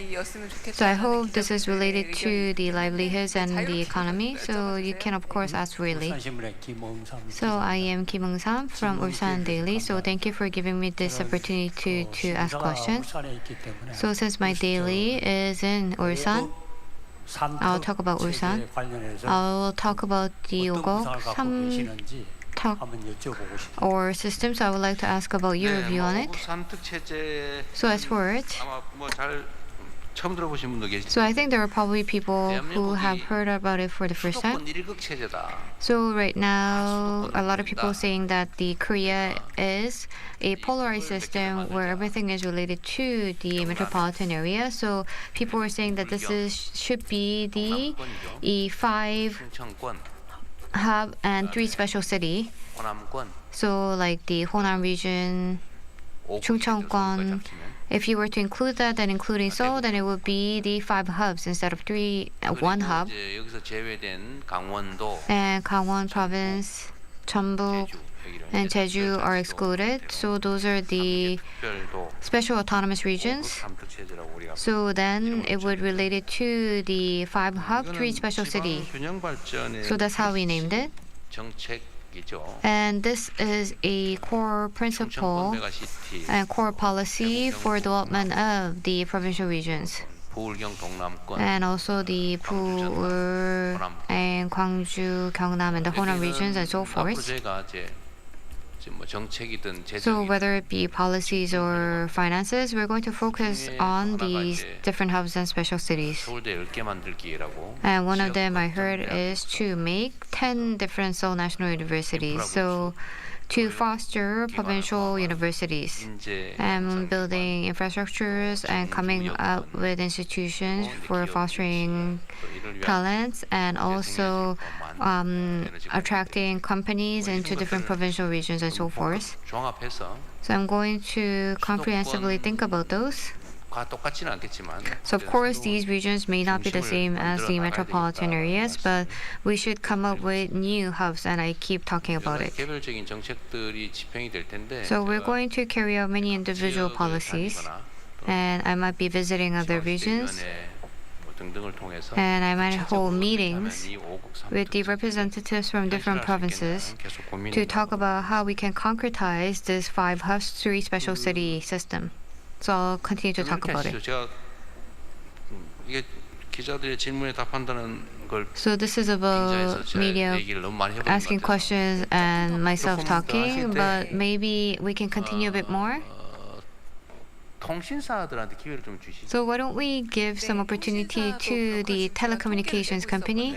And I have been getting statistics, and we have questions from various different daily newspapers. So we have a lot of provincial newspapers. So since we have gotten questions from many of the provincial newspapers, what about then from the metropolitan areas? So if the major newspapers can ask questions, then so maybe Yonhap News didn't get a chance, right? And News One already asked question. Also, News One already asked a question. So Yonhap, so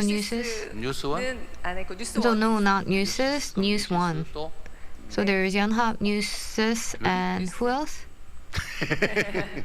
미안합니다. So I'm sorry. 연합하고 일단 Yonhap, News. Why don't we get questions from these first?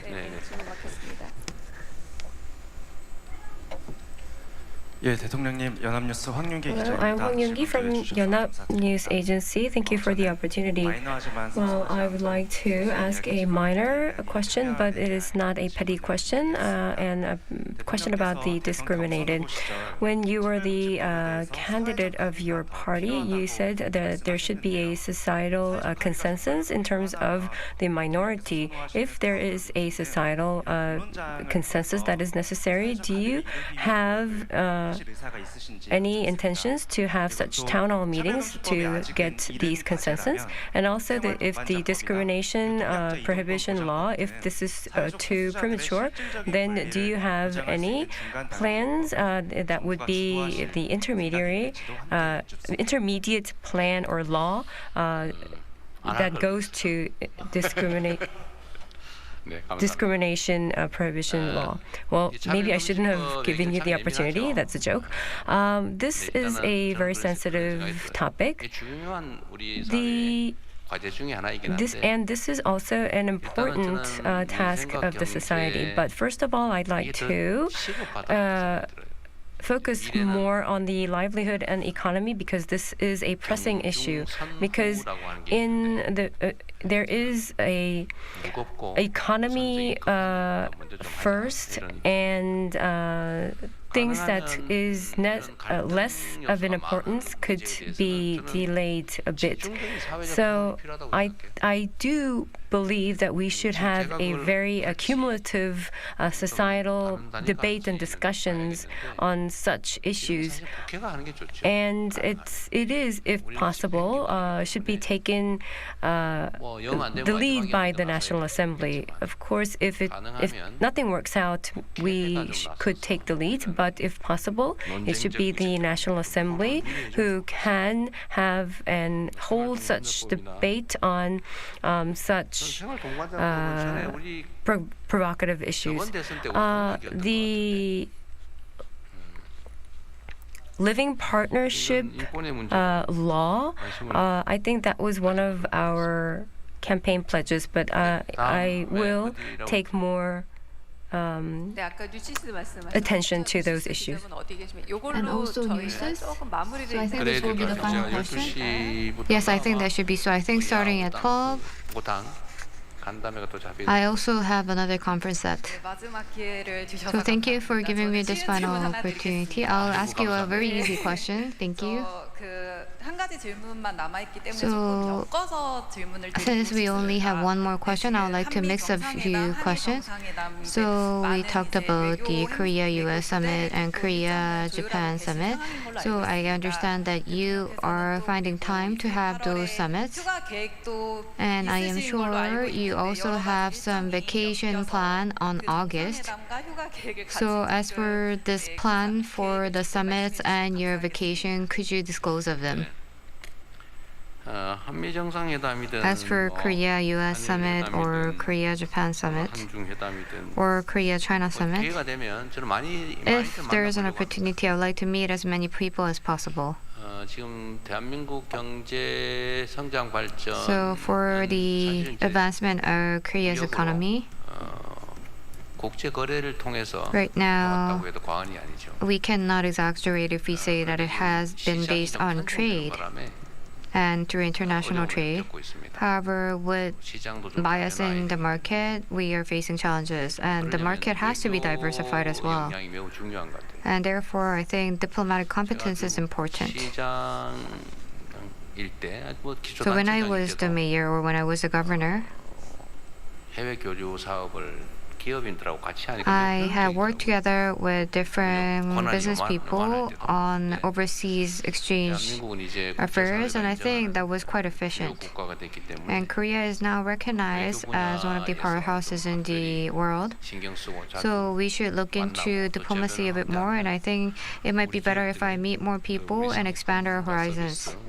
And by doing so, we will be able to help out in our products and us entering overseas countries through our products and through our cultural goods as well. And as for my vacation, when I was the governor of Seongnam or the mayor of Seongnam City, I went on vacation twice. And my senior mayors scolded me a lot for it. So whenever I go on vacation, it rains. And then there's a flood, or there is some natural disaster.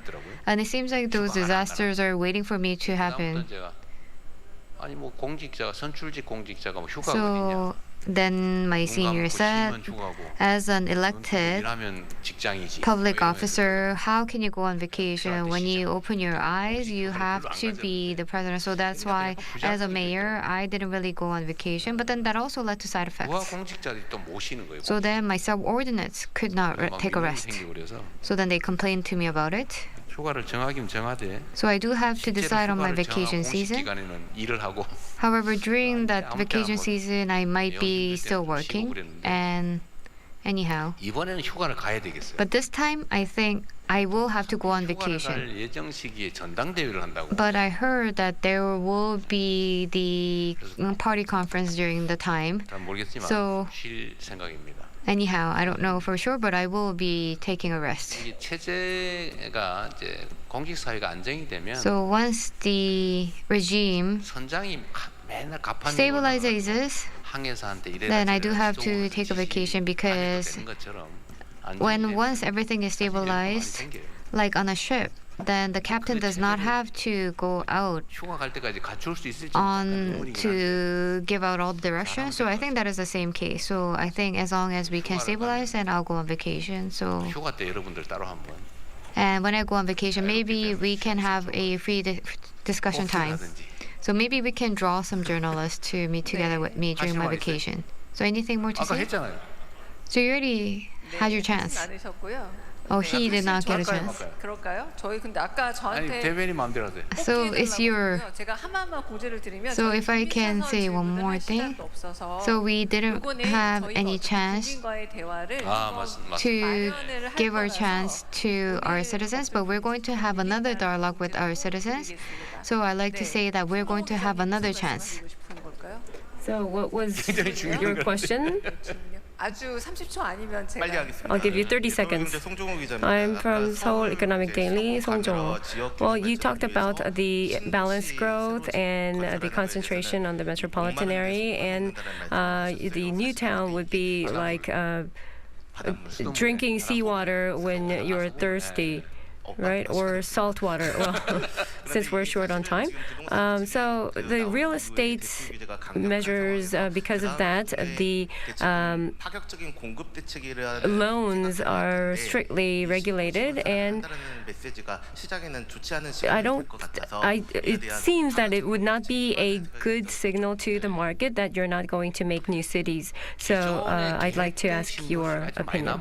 Well, we have many remaining new cities that are planned already. It's quite a big scale. So I was talking about if we are going to plan on a completely new city. The new cities that are already in the pipeline, we are going to expedite the speed. And in terms of real estate market, this loan regulation itself, this time around, this is just a prelude. We have many real estate market type of measures. We could suppress the demand or repress the supply. And not only about the housing land, new land, but we also have many measures that we can utilize the existing lands. And also in terms of supply, we have many diverse types of measures that we can take. And also suppressing the demand itself, we have so many other plans that we could use. I believe the future of this country would be really depending on this real estate market situation. The real estate itself is focused in the metropolitan area, and the policy itself is, because of the speculative demands, it's making it even worse. So I would like to have a fundamental change, and now I think it has to move into the fund capital market rather than real estate market focused wealth building, and also regional balanced policy. It would take time, but we are going to firmly pursue it so that we can resolve these issues of regional extinction and concentration of metropolitan city. So that's the direction that I have in mind. And in terms of curbing the demand, we have so many different types of plans that we can utilize. This is just a teaser. And also in terms of supply, if we speed up, I don't think we will see anything that is of too much of a worry. Well, thank you very much for such a long period of time. Well, with this last question and answer, I think our presidential aides would be very even more busy. We have covered many different types of questions in 3 different areas. And of course, you would already know, but we are exceeding the time that we have allotted. So let us invite the closing remarks.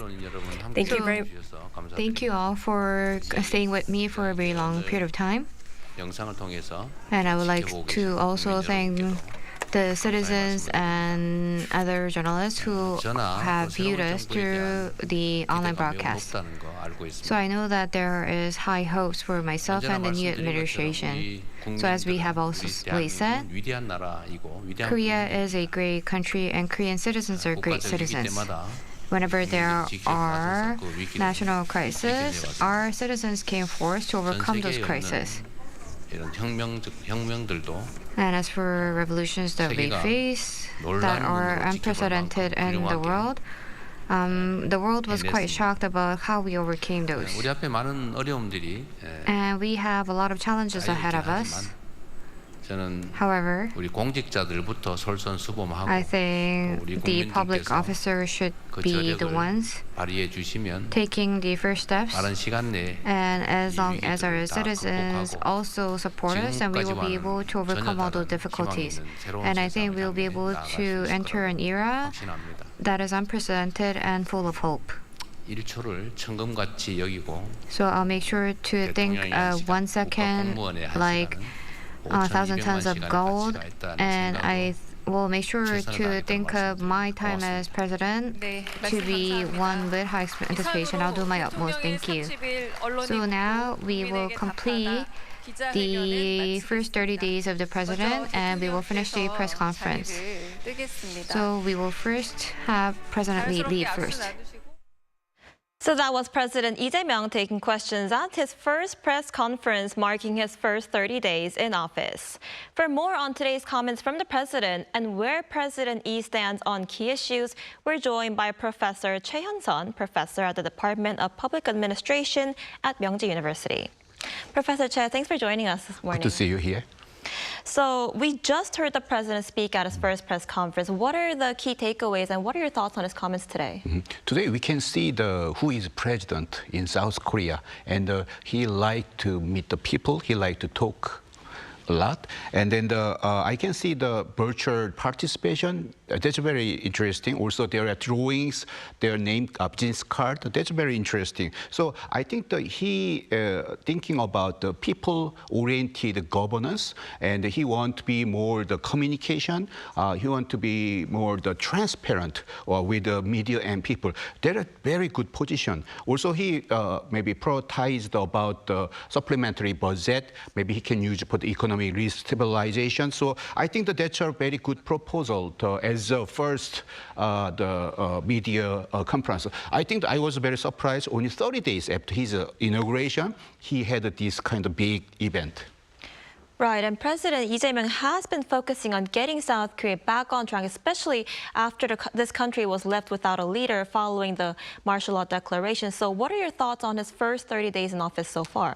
I think I must say his first 30 days it was very successful because we can see he brought very swift maybe the market stabilizations, and then we can see the maybe diplomatic outreach with maybe U.S.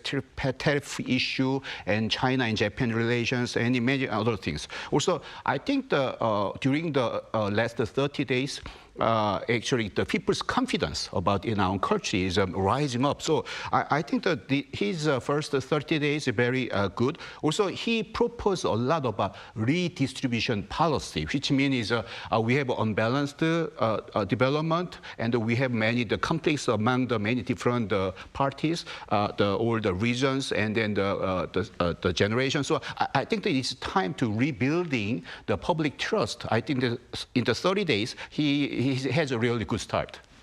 I see. And a key part of his economic policy includes the supplementary budget. Do you think this will help revive the country's economy? I think the forecast about economic growth is only 0.8% in these years. It's kind of maybe nothing is happened in our growth, but he proposed his fiscal action very swiftly. I think that that's a very good proposal, and then he made it. So the 30 trillion Korean won, the supplemental budget will be used for our citizens and the small and medium-sized enterprise. I think it make the growth rate like maybe more than the 1 point something like that. So if this time is very important. I think the government must do something. So fiscal action is very good. Surely we must thinking about sustainability. So maybe we must thinking about the debt size. But right now is a very good time, and he made some very good point. I think, yeah. Right, and the president today also addressed other economic issues related to people's livelihoods, such as stabilizing the housing market, balanced regional growth, and the 4.5-day work week.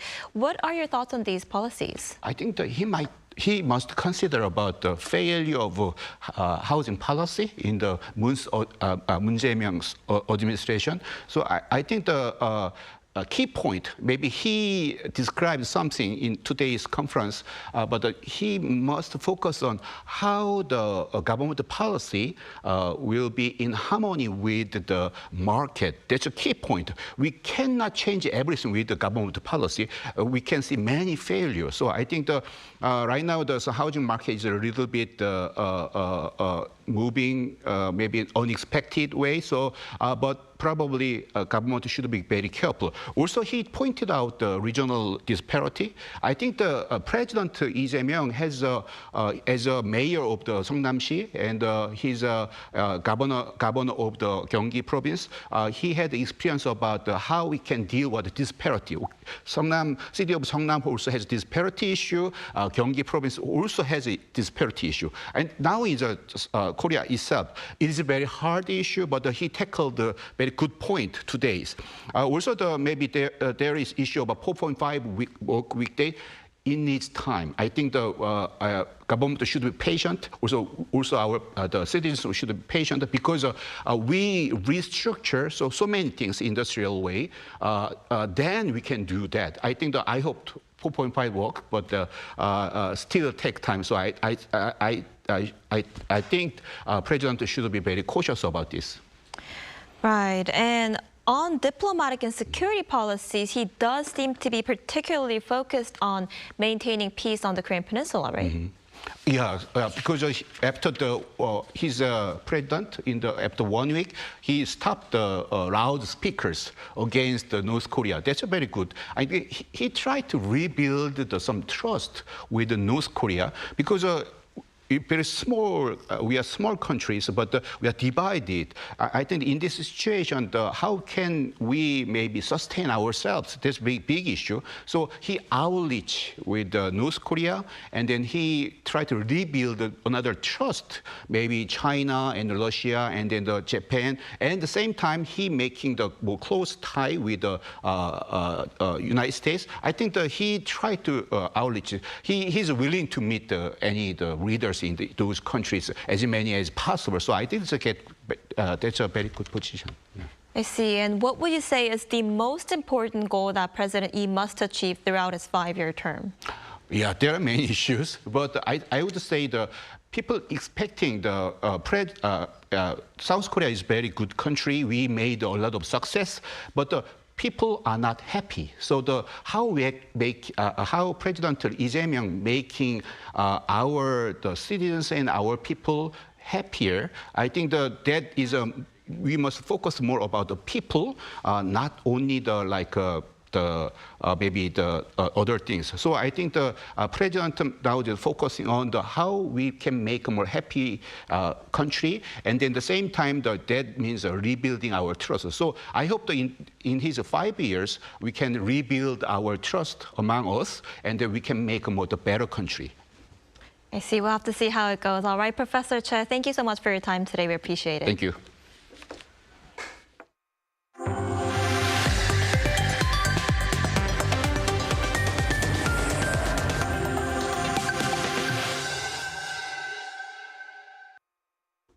Vietnam has joined the UK as the only countries to have made a trade deal with the U.S. before the negotiation deadline for tariffs on July 9. The U.S. says more deals are on the way with a little less than a week to go. Our Kim Do-yeon has more. The U.S. has announced its second major tariff deal since U.S. President Donald Trump announced an increase on tariffs for imported goods on April 2nd. Trump took to Truth Social on Wednesday, where he called the agreement with Vietnam a great deal. According to his post, Vietnam will pay a 20% tariff on all goods shipped to the U.S. and a 40% tariff on transshipped products, which are goods Vietnam imports from China and then re-exports to America to dodge existing tariffs. He also wrote that in return, Vietnam will grant the U.S. total access to its markets, eliminating tariffs on American goods. Trump noted that SUVs have a good chance of success in the Vietnamese market. Deputy Treasury Secretary Michael Faulkender on CNBC described the deal as a huge win, adding that more could be announced before the July 9th deadline. He noted that for many countries, the sticking points aren't tariff levels, but non-tariff barriers which often block American products. If those come down, he said, it reshapes the calculus for U.S. trade. Faulkender also warned that there will be no extension beyond July 9th and that he anticipates an announcement on the tariffs imposed on countries that have not or do not strike a deal. This comes as South Korea has yet to strike an agreement. Despite Trade Minister Yohangu's trip to Washington last week, the Wall Street Journal reports a deal isn't close. Seoul is seeking relief on U.S. tariffs targeting auto, steel, and aluminum, while U.S. negotiators have concerns over Korea's regulations on digital giants like Google and Coupang. Kim Do-yeon, Arirang News. The S&P 500 closed Wednesday with yet another all-time high after U.S. President Donald Trump announced a U.S. Vietnam trade deal. The index gained 0.47%, closing at 6,227.42 to set a new record. Earlier the same day, Trump posted to social media that the U.S. and Vietnam have reached a trade deal that includes a 20% tariff on imports from Vietnam. The tech-heavy Nasdaq also closed at a record high after gaining nearly 1% to end the trading session at 20,393.13.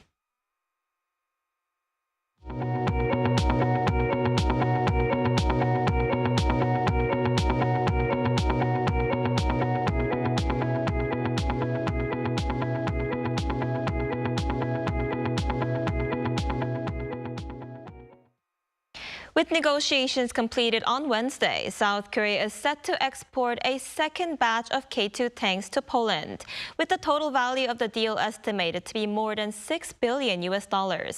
Our defense correspondent Kim Bo-kyung tells us more. South Korea's Hyundai Rotem has completed negotiations over a deal to export additional K2 tanks to Poland, according to the State Arms Procurement Agency on Wednesday. Though the specific size of the contract is yet to be disclosed, it is widely expected to be a deal worth around $6.5 billion, a little less than 9 trillion Korean won. This marks the first large-scale arms export deal completed under the new Lee Jae-myung administration, and also it will be Seoul's largest single arms export contract if the figure above is confirmed. The Defense Acquisition Program Administration said Seoul and Warsaw are currently coordinating to arrange the signing ceremony. With Russia's invasion of Ukraine, there has been a defense spending push in Poland. After signing a framework contract in July 2022, Warsaw signed a series of deals with South Korean defense companies later that year to acquire K2 tanks, K9 self-propelled howitzers, FA-50 light attack aircraft, and the K239 Chunmoo multiple launch rocket system. Following the first phase contract, second phase deals were made for the K9 howitzers in 2023 and Chunmoo MLRS in 2024. Though the second phase contract for the K2 tanks was expected to be signed around the same time as other weapon systems, negotiations took longer, only to be settled this year. Industry sources say with production facilities to be established in Poland, 117 units out of 180 K2 tanks will be produced by Hyundai Rotem, while the rest will be locally made by Warsaw's state-owned Polish armaments group PGZ. An expert says this deal could further build momentum for Korea's defense industry, especially as NATO members are now committed to raising defense spending to 5% of GDP. They has no defense industry over the 7 decades. So Rang military and K defense industry supported them to have their own self-defense capability in the long term in the end, rather than U.S. weapon system who push country to buy only a weapon but not a copyright system or supporting system. While leveraging strong defense capabilities and cost-effective production, Korea aims to boost defense export momentum in Europe. Kim Bo-kyung, Arirang News. The National Assembly is scheduled to open a plenary session on Thursday afternoon to vote on appointing the new Prime Minister, alongside a revision to the Commercial Act. The ruling and opposition parties have been at odds over the confirmation vote for Prime Minister nominee Kim Min-seok, with the ruling Democratic Party pushing for the vote, while the opposition People Power Party has demanded the withdrawal of the nominee and refused to convene at the plenary session. As for the amendment to the Commercial Act, the two parties reached an agreement the previous day. Final negotiations are still ongoing for the new administration's first supplementary budget proposal, with the DP aiming to bring the bill to a vote by Friday at the latest. A brutal heat wave is gripping South Korea. The daytime temperature is expected to reach up to 37 degrees in some parts of the country today, with dozens of people heading to the emergency room on Wednesday due to heat-related illnesses. Meanwhile, amid the scorching temperatures in Europe, the European Commission is calling on the EU to target a 90% cut in emissions by 2040. Our Lee Seung-jae has more. Heatwave warnings will be in effect in most parts of South Korea on Thursday. According to the Korea Meteorological Administration, the morning lows will range between 23 to 28 degrees Celsius, while the daytime mercury readings will reach 30 to 37 degrees. The highest perceived temperature will rise to above 33 degrees in most parts of the country due to the high humidity. And with the country already feeling the effects of the heat, the Korea Disease Control and Prevention Agency on Wednesday reported that 51 people visited emergency rooms nationwide due to heat-related illnesses. Since the agency launched a heat-related illness monitoring system on May 15th, the total cumulative number of illnesses reported nationwide reached 524 as of Wednesday. Europe is also experiencing scorching temperatures, with the heat wave in France having claimed the lives of 3 people so far. With daytime highs exceeding 40 degrees in some parts of France, a homeless person in his 50s was found dead in eastern France, while a civil engineer worker collapsed and died in the same region. A 10-year-old American tourist also collapsed and died during her trip to the gardens of the Palace of Versailles, with local police saying high temperatures could have been the cause of the death. With the current heat wave in Europe, Pope Leo XIV has warned of the dangers of climate change. In a letter released on Wednesday, the Pope said that the extreme natural events caused by man-made climate change are increasing in intensity and frequency, adding that in various parts of the world, the planet is in a state of decay. Meanwhile, the European Commission is proposing a change to its climate law that calls on the European Union to slash its emissions by 90% by 2040. The announcement of the legally binding target had been delayed by months after pushback from member states, who argued that the 90% target is too ambitious. Lee Seung-jae, Arirang News.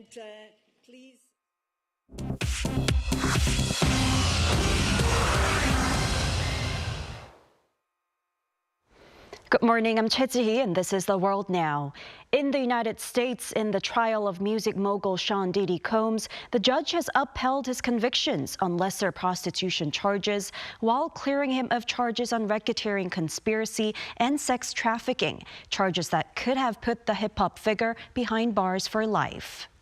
A Manhattan federal court jury found Combs guilty on 2 counts under the Mann Act, transporting individuals for prostitution. This comes after a 7-week trial involving testimony from former partners Cassie Ventura, known as Cassie, and Jane, as well as other witnesses. However, Combs was acquitted on the 3 most serious charges, including racketeering conspiracy and 2 counts of sex trafficking, removing the threat of a potential life sentence. Combs bowed his head in the courtroom and said, "I'll be home soon," as supporters celebrated the partial verdict. However, he was denied bail ahead of sentencing, with the judge citing evidence of violence in personal relationships.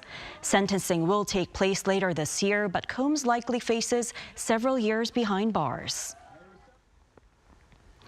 Exiled Tibetan spiritual leader, the Dalai Lama, has announced during his 90th birthday week that there will indeed be a successor after his death, directly challenging Beijing's claim that only it can control the process.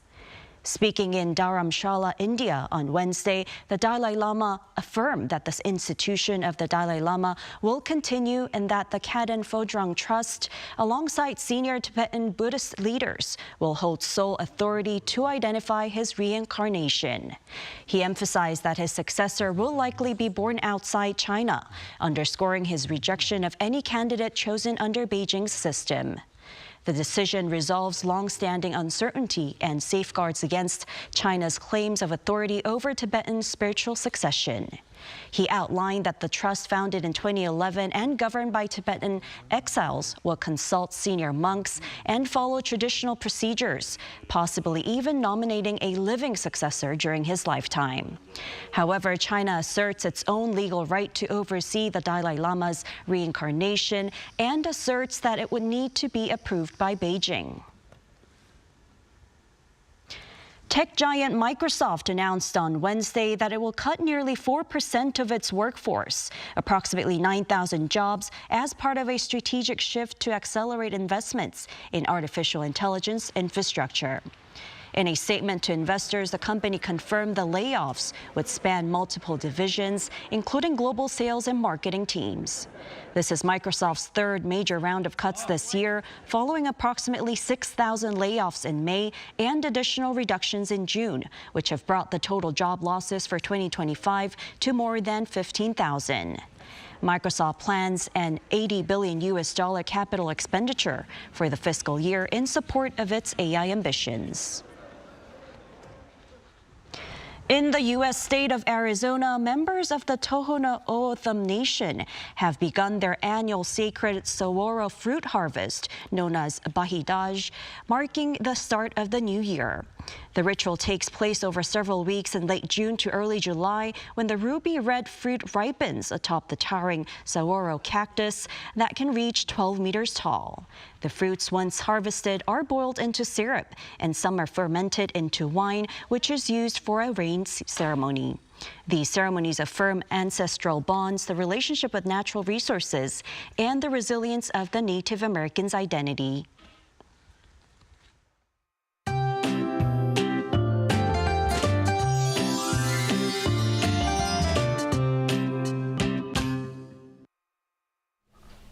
People in most parts of the country struggle to sleep through the night as intense daytime heat refuses to dissipate.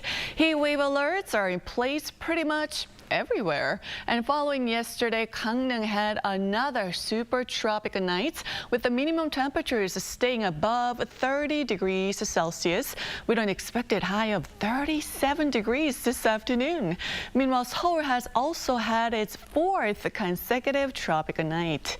Additionally, strong UV rays will be a concern throughout the day, so remember to take precautions today. And this afternoon, Seoul will be reaching up to 32 degrees. Daejeon, Gwangju at 34 degrees. Daegu, Gyeongju will be blistering hot at 36 degrees Celsius. Upper parts of Korea will see scattered showers at times, which will only add humidity to the air. Then next week, the heat is expected to get stronger, with daytime temperatures in Seoul climbing to 34 degrees Celsius. That's all we have for this morning. Arirang News will be back at 5 p.m. Korea time. Thanks for watching.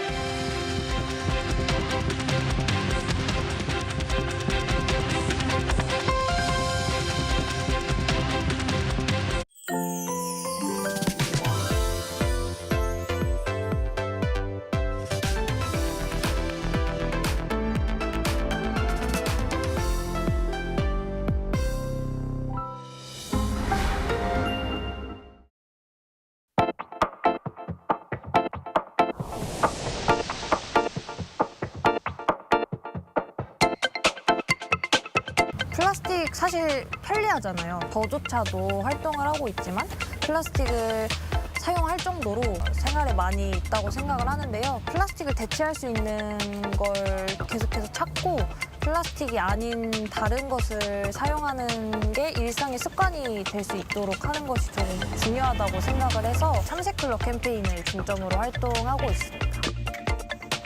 저희는 HDP랑 PP라는 두 가지 재질의 플라스틱을 모으고 있습니다. 보통 음식류에 사용되기 때문에 배달용기나 이런 곳에서 많이 볼 수 있고, 그리고 두 번째로는 저희가 업사이클 가공을 할 때 가장 유독물질이 덜 나오는 물질이기 때문입니다. 플라스틱을 많이 모으고 많이 제작하는 것이 목적이 아니다 보니까 저희는 시민분들한테 플라스틱 기부받고 리워드를 드리는 게 아니라 모아주신 플라스틱이 이렇게 재활용됐다는 걸 알리기 위해서 하는 프로젝트여가지고 이걸 약간 기부가 아닌 돌려드리는 개념으로 지금 하는 규칙을 사용하고 있는 것 같습니다.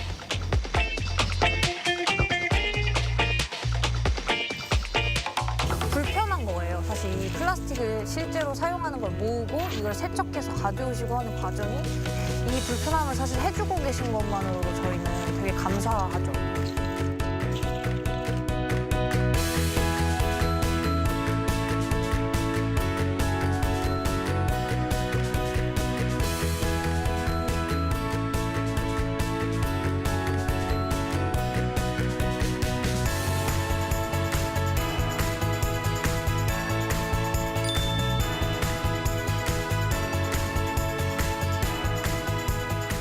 나아가서 플라스틱을 사용하지 않을 수 있는 방법을 내는 것이 저희의 숙제이고요. 그리고 가장 중요한 건 이런 자원순환 활동에 있어서 시민 참여가 어떻게 얼마나 중요한 키워드로 적용이 되는지를 계속 말씀을 드리고 싶어요. 그래서 시민 참여 가이드를 조금 내는 게 저희의 목표이자 바람이라고 말씀드릴 수 있습니다. 나는 플라스틱을 순환시키는 그리너다.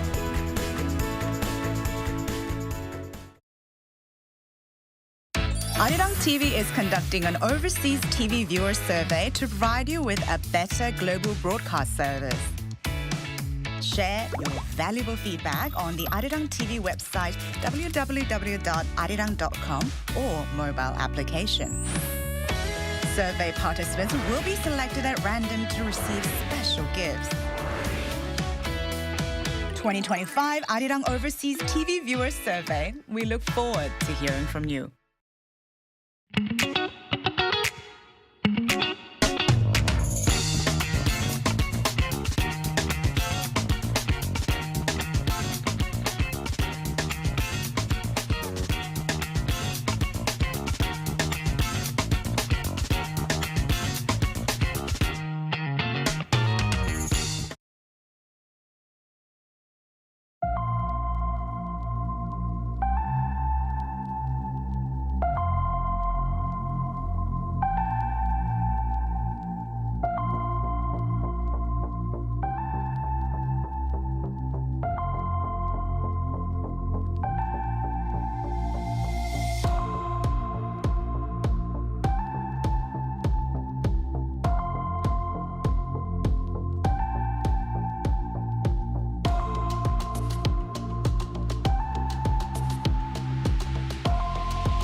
We're here to bring a new type of news show.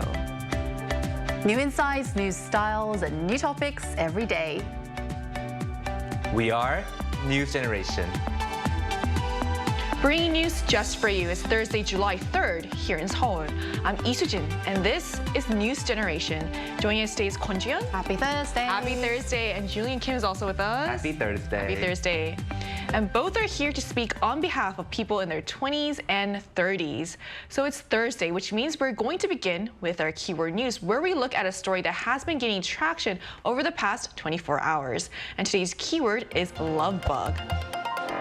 So South Korea is being swarmed by love bugs, but instead of love, they're spreading discomfort.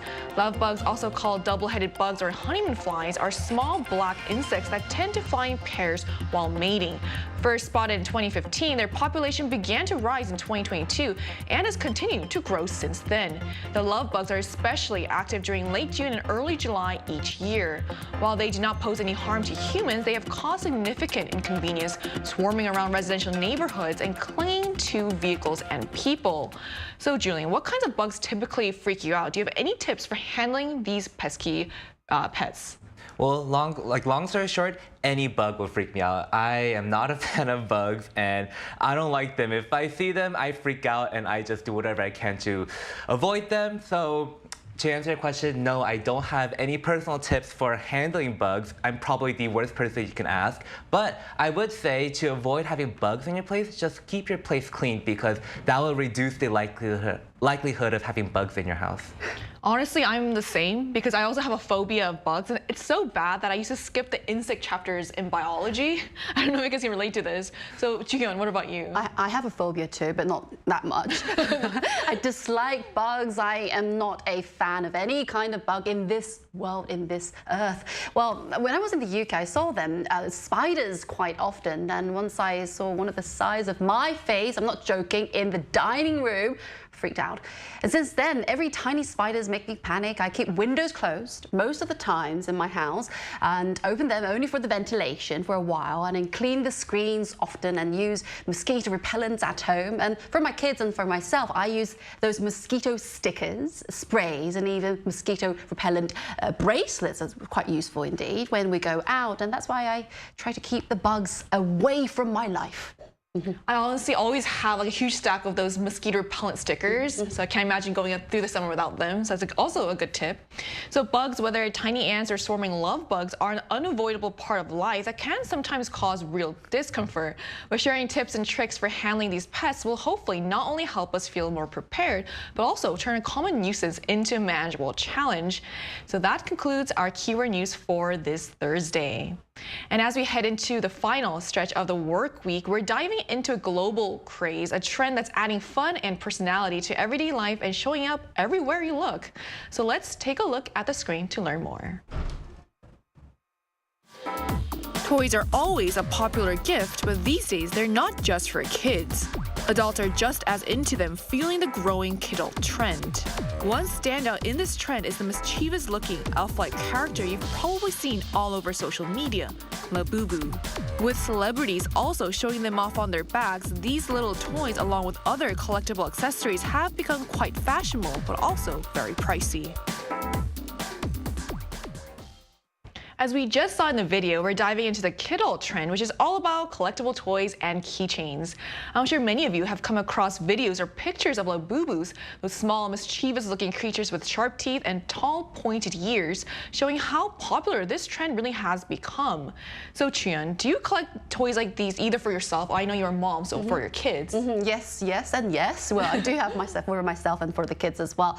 Well, you know, kidults are all the rage these days, as you mentioned. Yes, I do have some. I love cute things, so if I find some adorable key rings, I often buy it for myself and for my child. So on a business trip to Japan, I picked a limited edition of the Pokemon one, this key ring. It was quite expensive, and he loves these key rings. I have maybe thousands of these key rings in my house. I couldn't bring all of them. And as for me, I've kept some key rings from my childhood, like Beauty and the Beast and some Mary Poppins ones. I got them at Disneyland in Paris, and I still treasure them.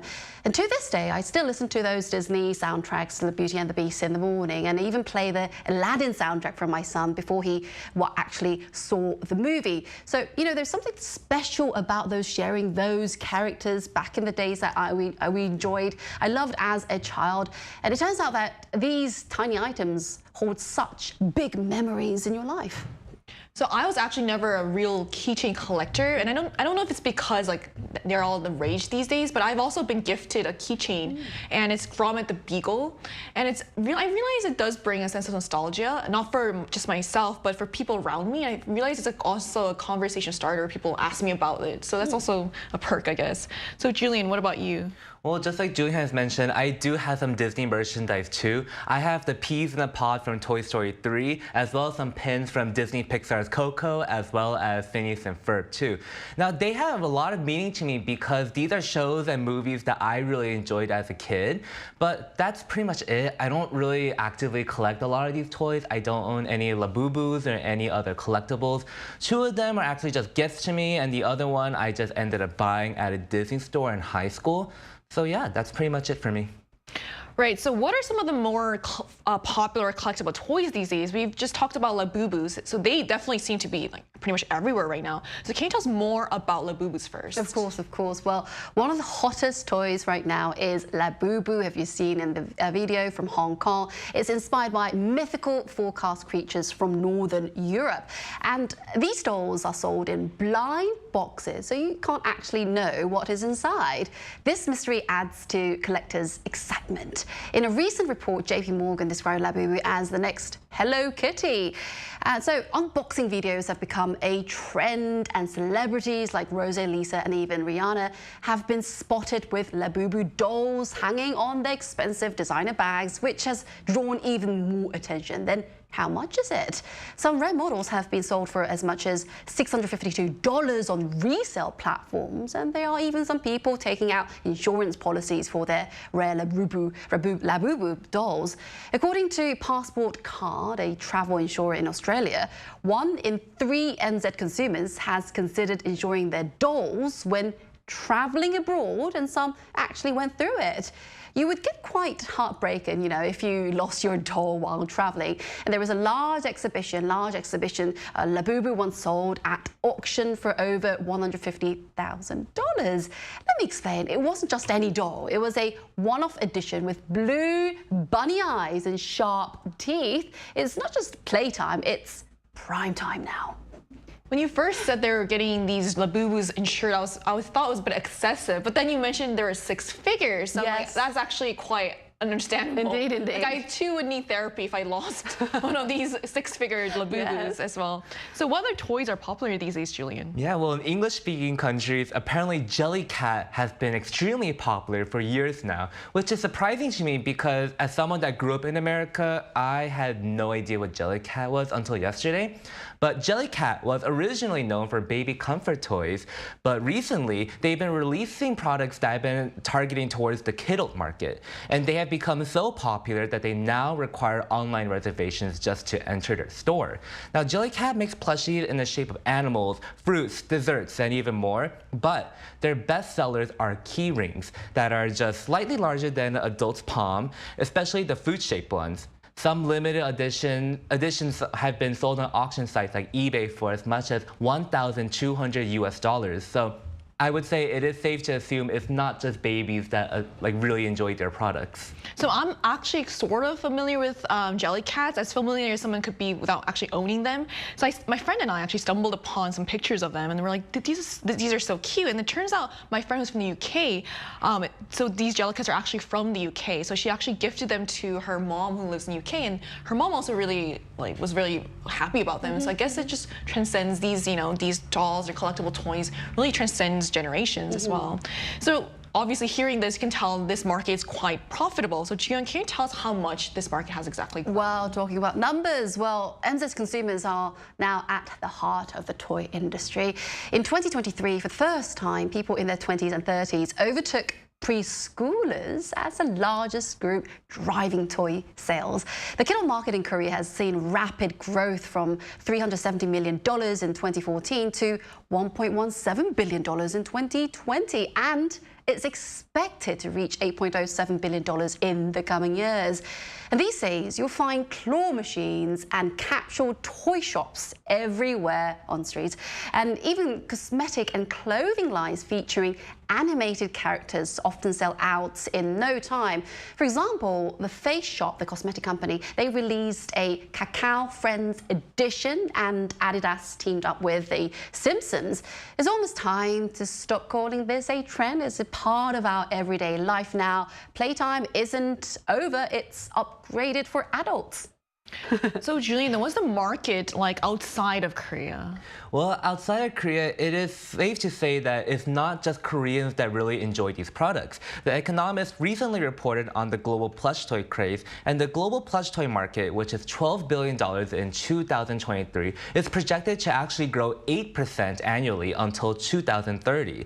Now, investment guru Warren Buffett picked up on this trend early and actually acquired the parent company of Squishmallow, a U.S. plush toy market, in 2022. So it does really make a lot of sense to me. I actually remember when I lived in America, a lot of my friends were really into Squishmallows, and even though I've never bought one, I've been tempted many, many times to buy it. But yeah, Buffett calls plush toys gemstones that make money. We can see why he said that today. Today, Kindle consumer accounts for over 25% of plush toy sales. So this is clearly a very lucrative market. So to dive deeper into this rising craze for Kindle collectibles like Labubus, we're going to talk with someone from the U.S. who has built quite an impressive collection. And that's coming on right after the break, so stay tuned.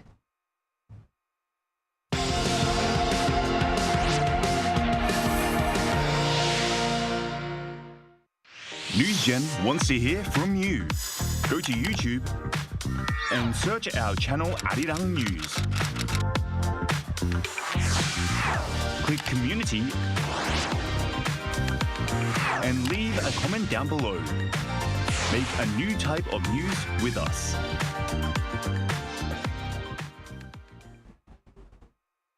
Joining us today is Dominic Berger, who has built a very impressive collection of kid adult toys. So hi, Dominic, and thanks for connecting with us today. I know you're currently in Milan for a wedding. Yes, I am. Thank you so much for having me. So what kinds of collectible accessories or toys do you like? How much do you usually spend on them? So I started by being really interested in Sanrio because I've loved them since I was a small child. And gradually that grew, and I'd latch on to certain brands like Tokidoki, which I was interested in as a middle schooler, and then gradually branching out into more characters that I thought were cute. And I was like, oh, let me get one of these too. I typically spend anywhere from maybe $8 as like a little treat, similar to how like a coffee might be. And then even up to, I'm a little embarrassed to say, I did once spend $50 on one from StockX on the resale market, but I try to live at that. $50, well, quite a lot. Well, Dominic, what got you interested in the kidult trend like Labubu and similar character goods? So it kind of brought like a little bit of joy, just something nice to look at as I'm going throughout my day. Like, oh, wow, look how my bag looks so cute with this little accessory on it. Or wow, my shelf looks a bit more comfortable because I have this little guy sitting on a book, or just kind of silly looking. And it just really goes back to just how it made me feel when I looked at them. Great to hear that you clearly love collecting these collectible toys. So my question is, which collectible toys do you want to see released or become more popular? So there's only one that's been on my mind lately, and to be honest, it has kind of been released already, but they've been bringing in more SpongeBob toys that are really true to how the show looks. I feel like I've seen some that might be a little different from how the show looks, but more recent ones, I don't know, SpongeBob's really nostalgic to me, so I'd love to see more than that. Before I let you go, we saw that clip I think you filmed of like your collection, and I have to ask, which one would you say is your favorite out of all of them? Oh, that's a really challenging question.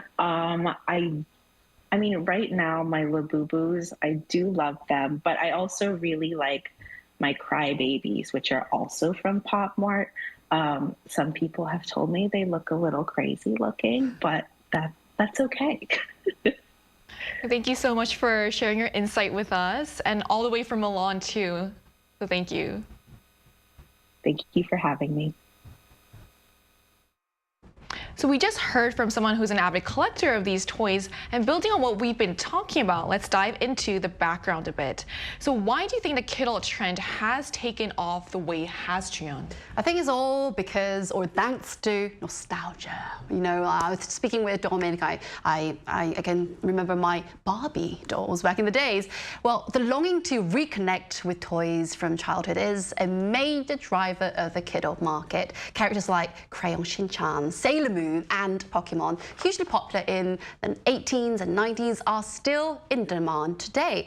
And many consumers now have the spending power. They have money to buy the toys their parents couldn't afford back then, even if it means paying a premium. So finally buying what mom said no to.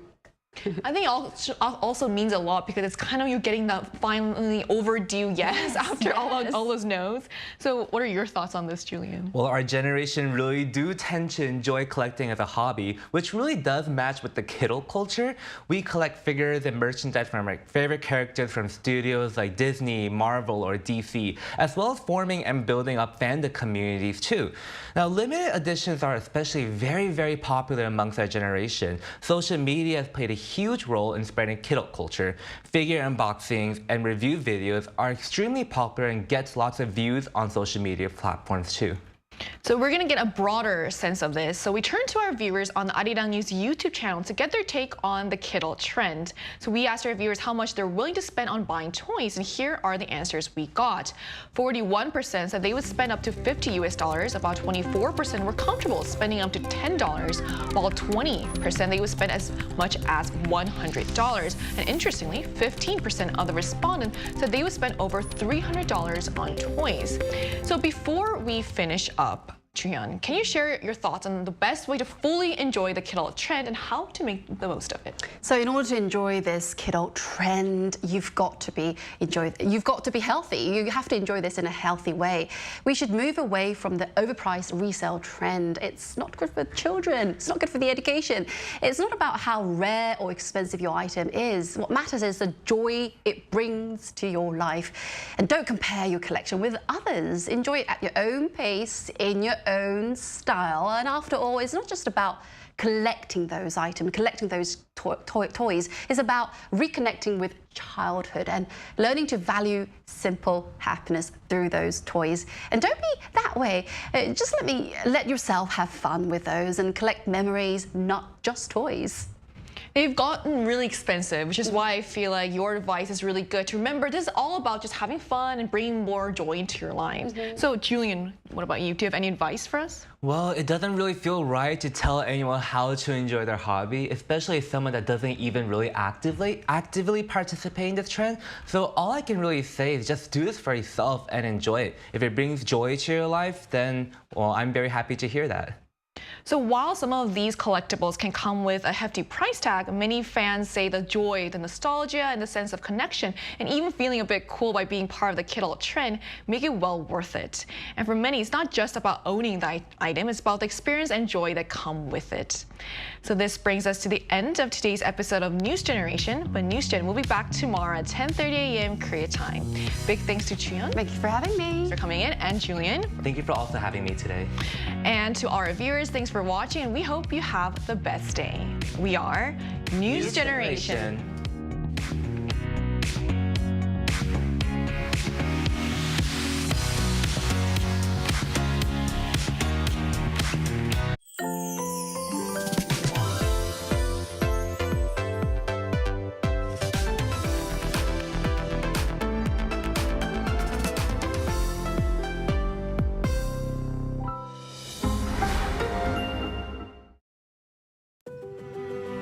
도시는 세계와 연결되어 문화를 창조했고 새로운 것을 받아들였다.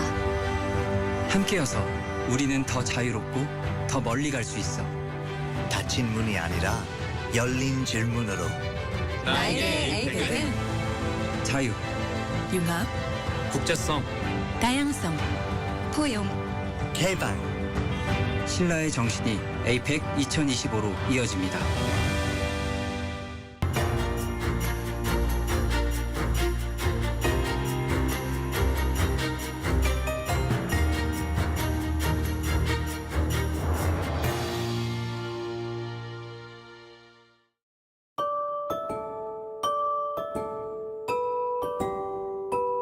저는 이제 손글씨 쓰는 거를 되게 좋아했었는데요. 처음에는 이제 취미로 시작을 했고